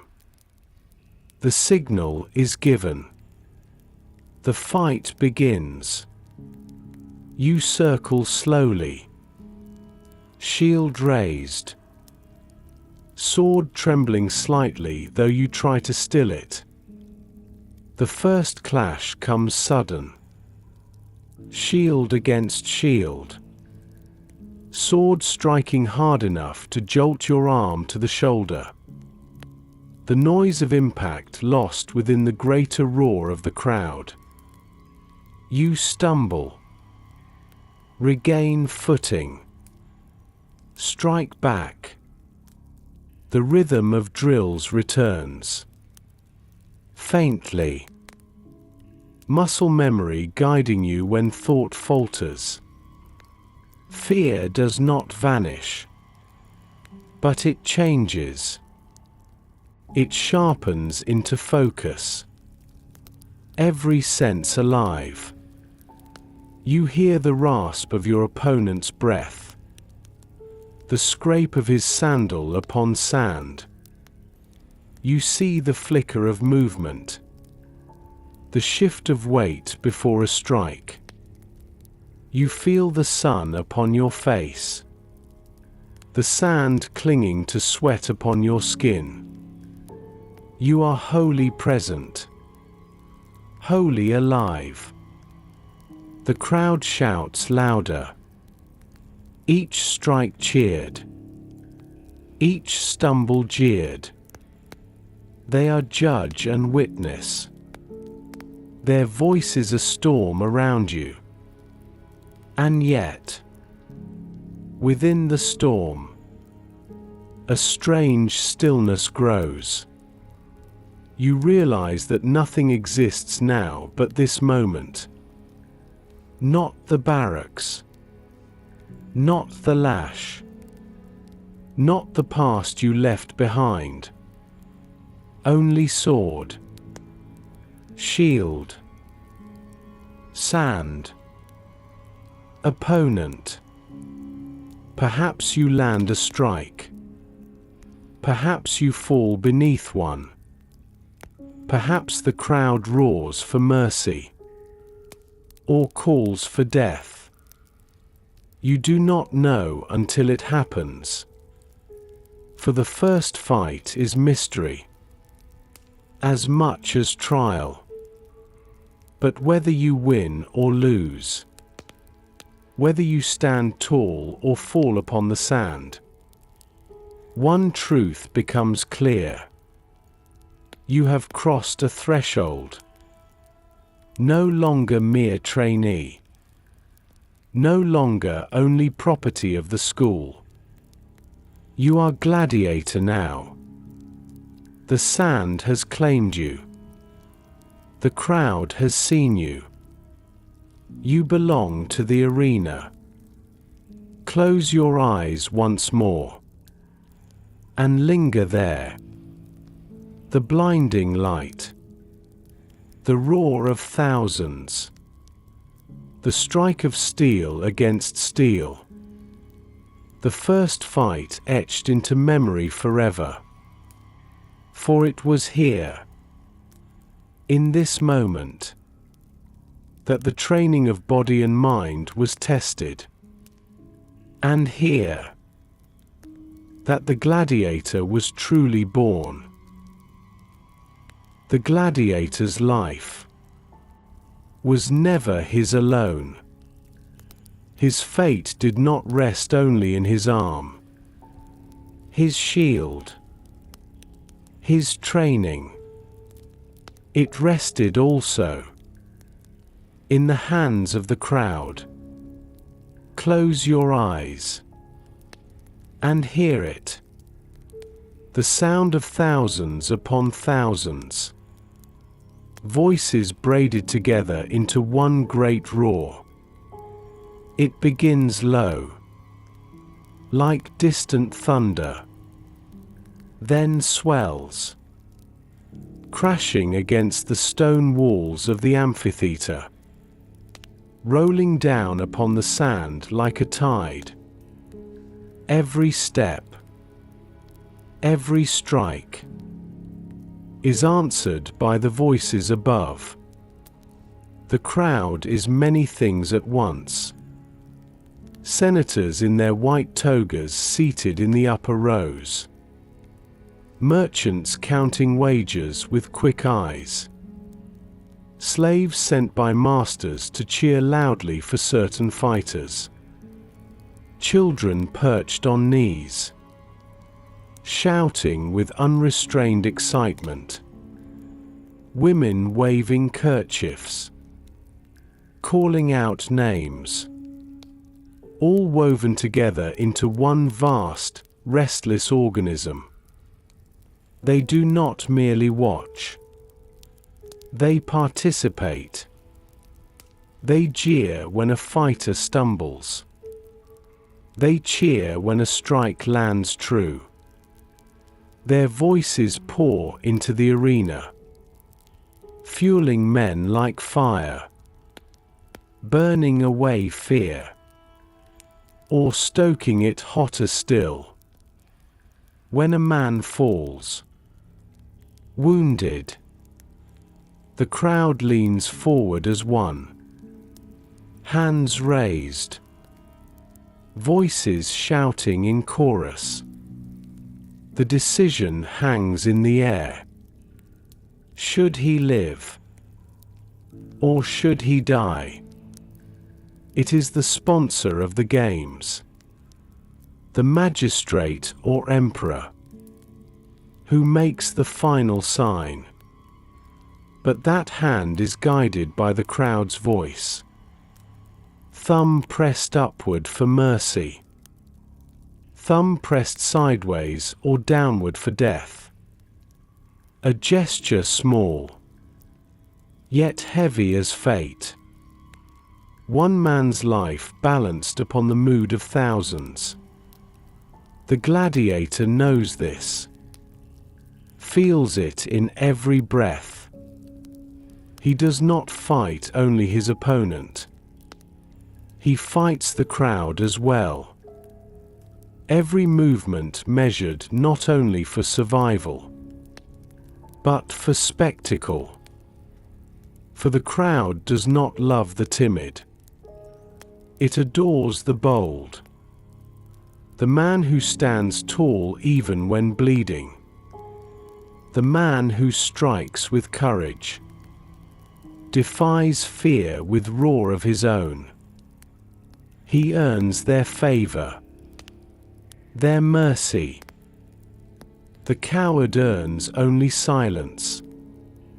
Imagine standing there, upon the sand, your chest heaving, your shield dented, your sword heavy in trembling hand. You glance upward, and see thousands staring down, some shouting your name, some calling for your fall. Their voices blur into thunder, yet you feel their weight as surely as the sun upon your back.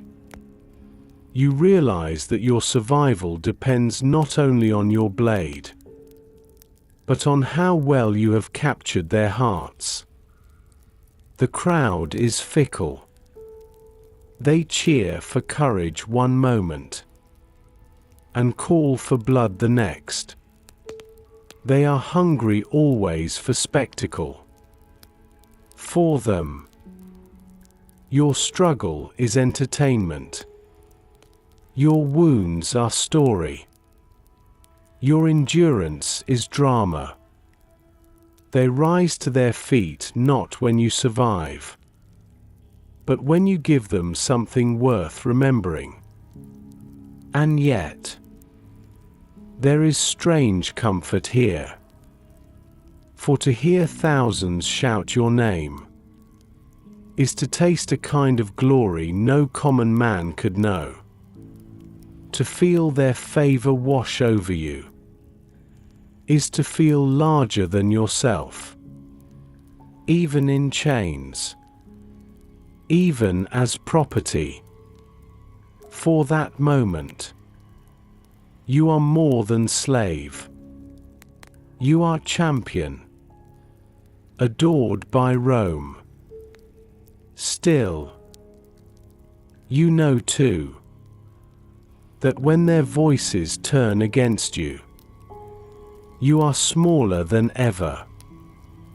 One gesture, one mood of the mob, and your life ends. Their power is vast, indifferent, absolute. Close your eyes again and listen. The roar above, the chant of names, the sharp intake of breath when a strike lands, the long sigh when a man falls. It is not mere noise. It is judgment made sound. The crowd's voice is gavel. Its cheer or silence is law. This is the truth every gladiator learns. That steel decides the fight, but the crowd decides the fate. For some gladiators, survival was not the only prize. There was something rarer, more intoxicating, more enduring than victory alone. Glory. And with glory came fame. Close your eyes and picture Rome once more. The amphitheater has emptied, the roar of the crowd fading into the evening air. But the name of the victor lingers still, whispered in taverns, sung by children in the streets, etched upon wax tablets where wagers were made and lost. A gladiator who fought bravely, who fought beautifully, was remembered. Rome adored its champions. Some fighters rose from obscurity to renown, their reputations spreading from one arena to the next. Crowds shouted their names before they even appeared. Merchants painted their likenesses upon cups and lamps. Women traced their figures upon walls, carving prayers to them in graffiti that still whispers upon stone today. Men boasted of having seen them fight, of having wagered upon their victories. They were more than fighters. They were stars. And yet, they were also paradox. For most gladiators were slaves, bound, owned, their lives not their own. But when they stepped onto the sand, and the crowd thundered their names, they became something greater. For a moment, even chains could not diminish them. There are stories of women swooning at the sight of famous gladiators, leaving tokens of affection at the gates of their schools, writing love spells upon tablets, praying the gods would bind the hearts of fighters to their own. Fame made them irresistible, even as death shadowed every step they took. Victors were showered with gifts, wreaths placed upon their brows, purses of coin handed by the sponsor. Some were invited to dine with nobles. Their company sought for the same thrill that drew crowds to the amphitheater: to sit at a Roman table, to eat fine food instead of barley porridge, to hear senators speak your name with admiration, was to taste a world normally barred to men in chains.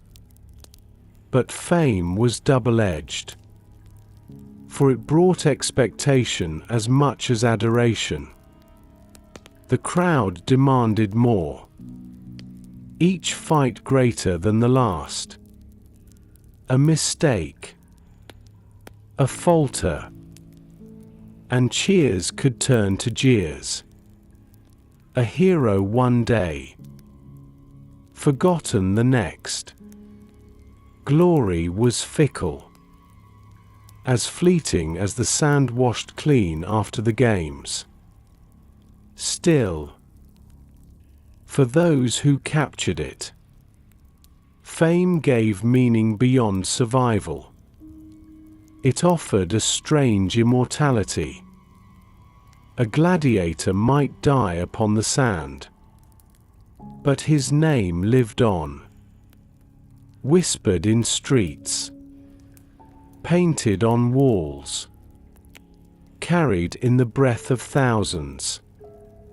And some, through sheer brilliance of courage and skill, were remembered for generations.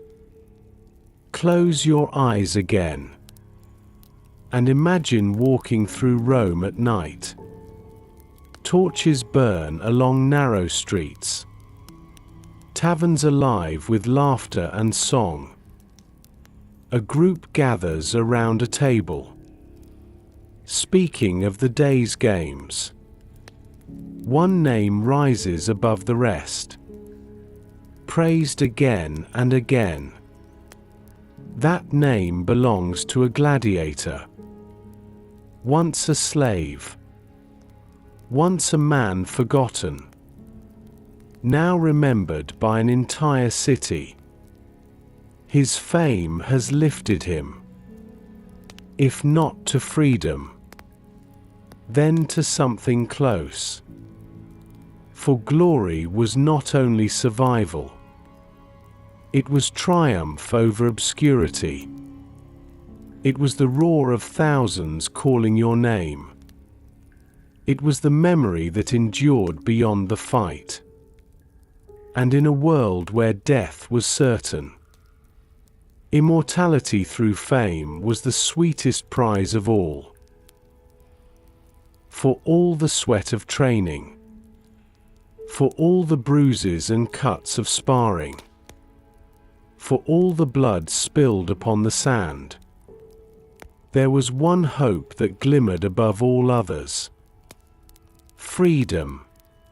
A gladiator could not choose his life, but sometimes, if fortune favored him, he could win its return.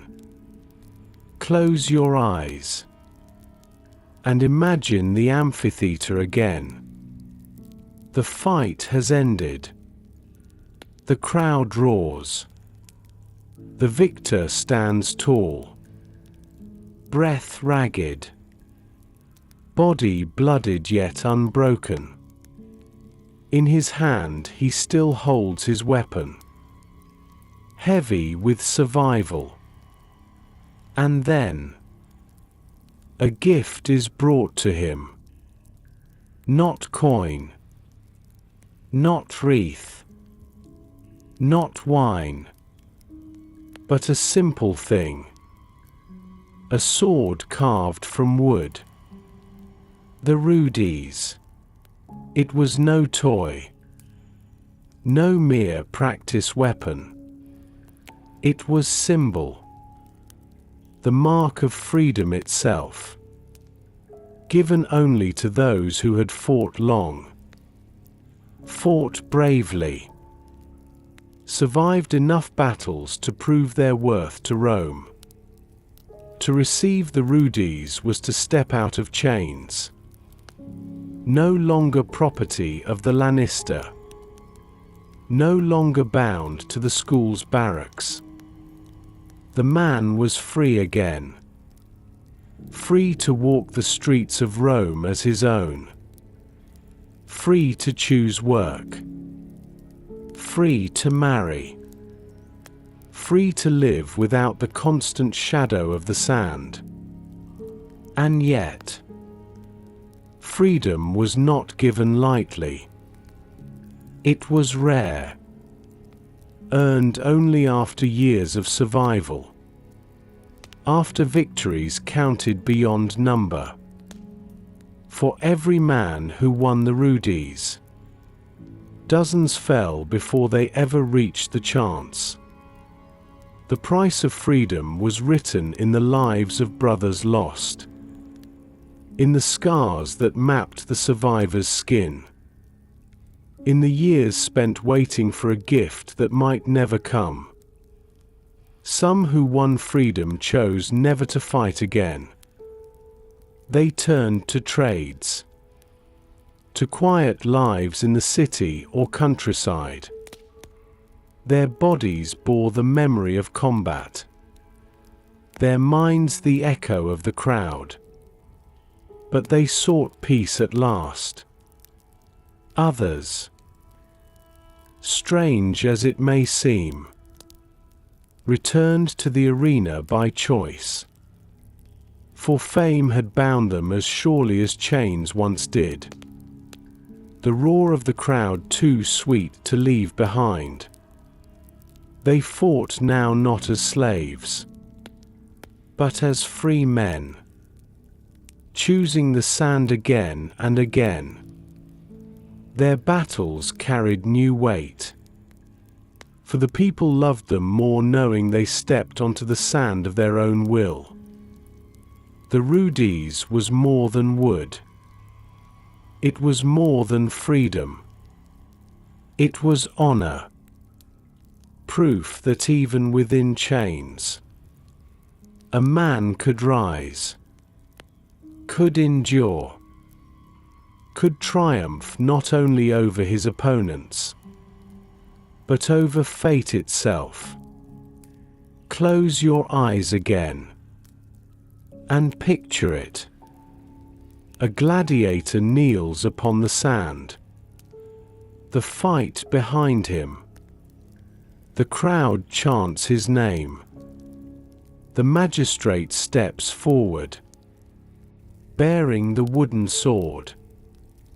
It is placed in the fighter's hands. He raises it high. The crowd erupts. In that moment, he is no longer property, no longer slave, no longer pawn of the Lannister. He is free. The price of freedom was steep, paid in blood, in pain, in years stolen within walls of training schools. But for those few who lived to see it, the reward was greater than coin, greater than fame. It was life returned. And yet, even for the free, the arena never truly let go. Its echoes followed them always. The weight of armor remembered in dreams. The roar of the crowd whispering still in the quiet of night. The sand lingered upon their skin long after it was washed away. For to be a gladiator was to be changed forever. Even when freedom came, it came with memory that never faded.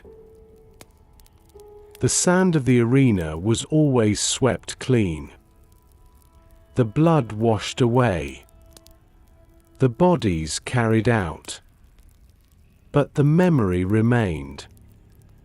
Rome did not forget its champions easily.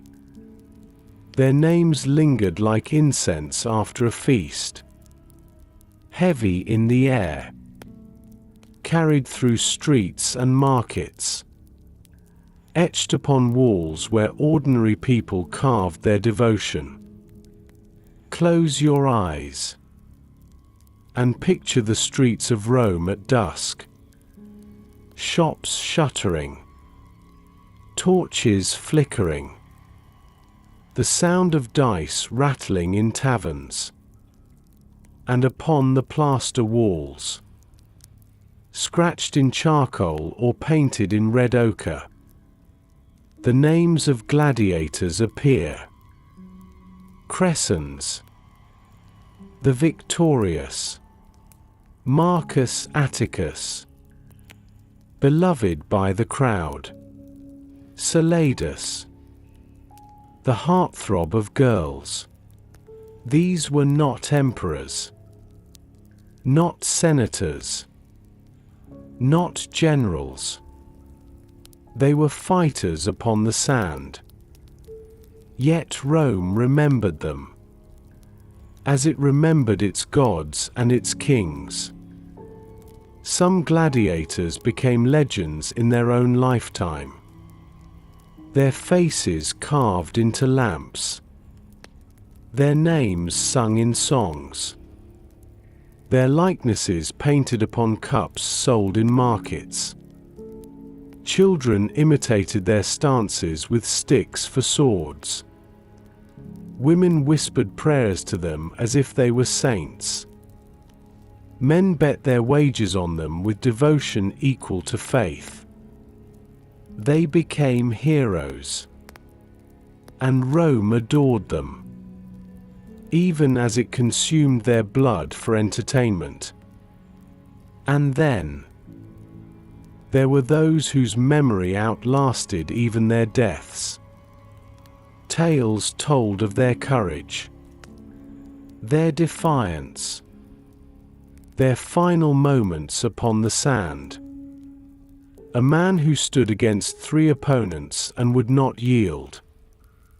Another who fell but rose again and again until the crowd stood upon its feet in awe. A woman who fought as fiercely as any man. Her name carried in rumor through the city's alleys and taverns. These became stories not bound by truth alone, but by legend.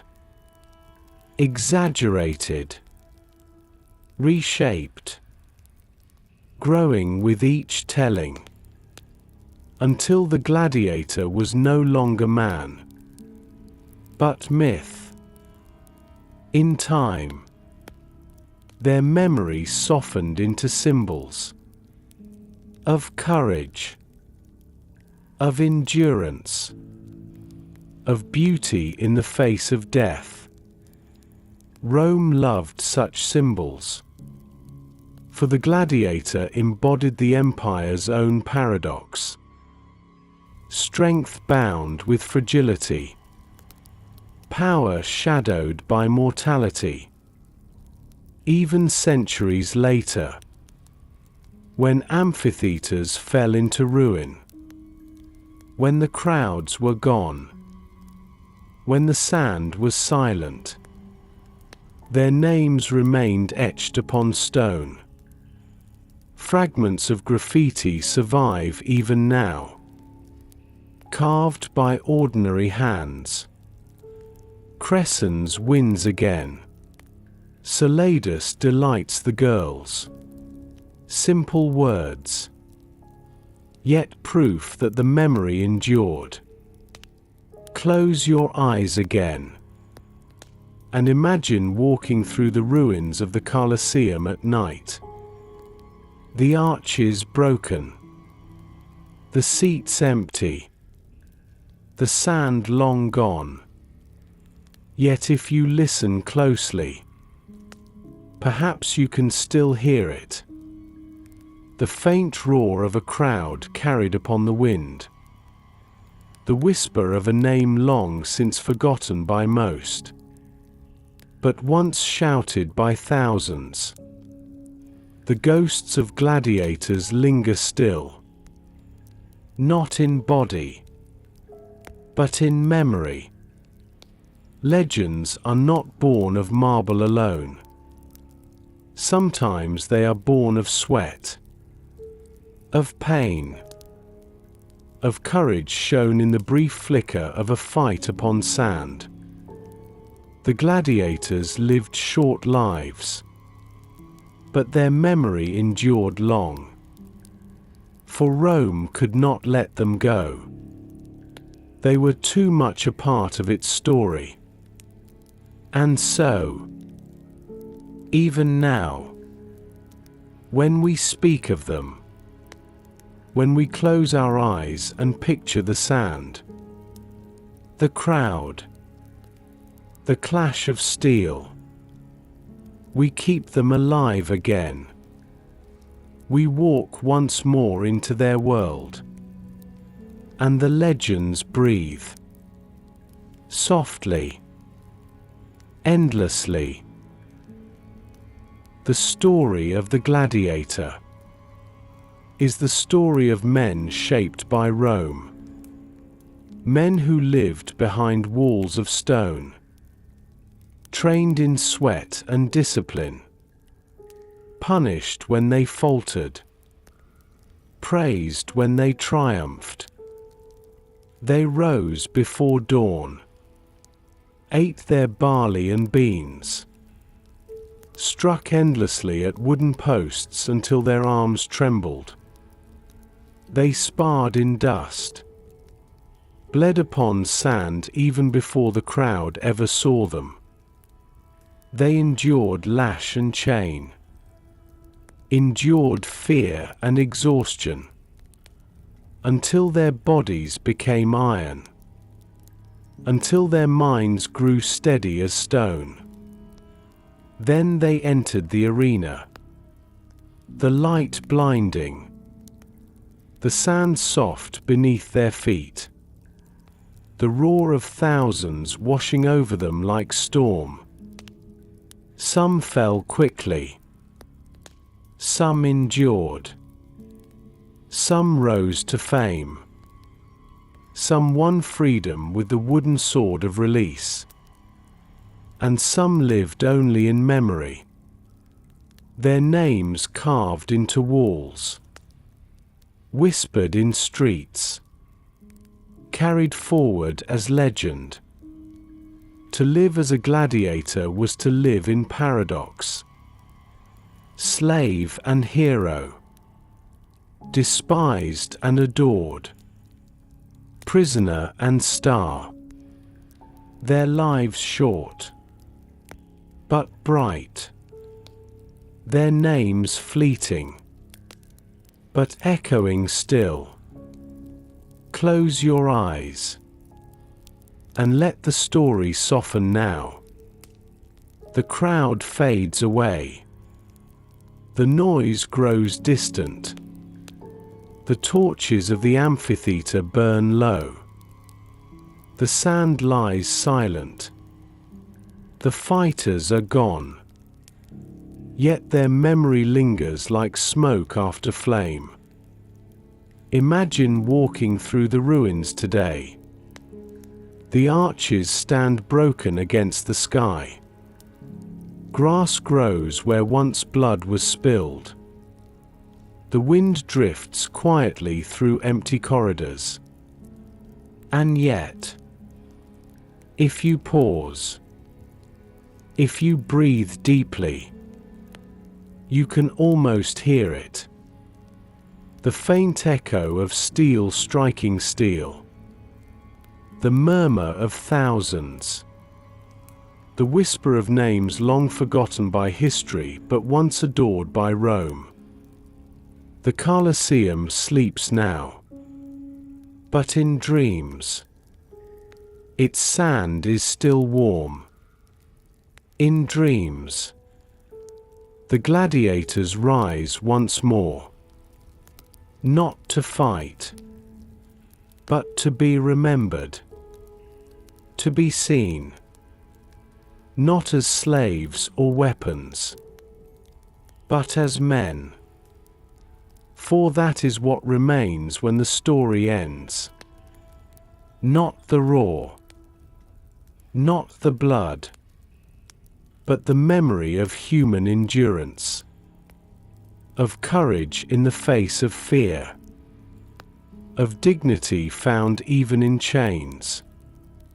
And so, as you rest now, let the echoes of their story drift around you, not to stir you, but to soothe you, not to rouse your heart, but to slow it, steady as breath in and out.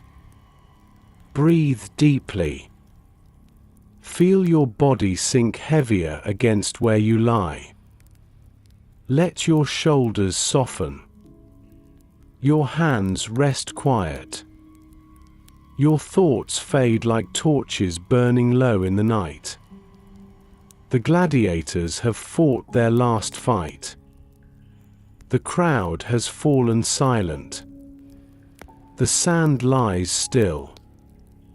And you, at last, may rest as well. Sleep deeply. Dream softly. The story is told.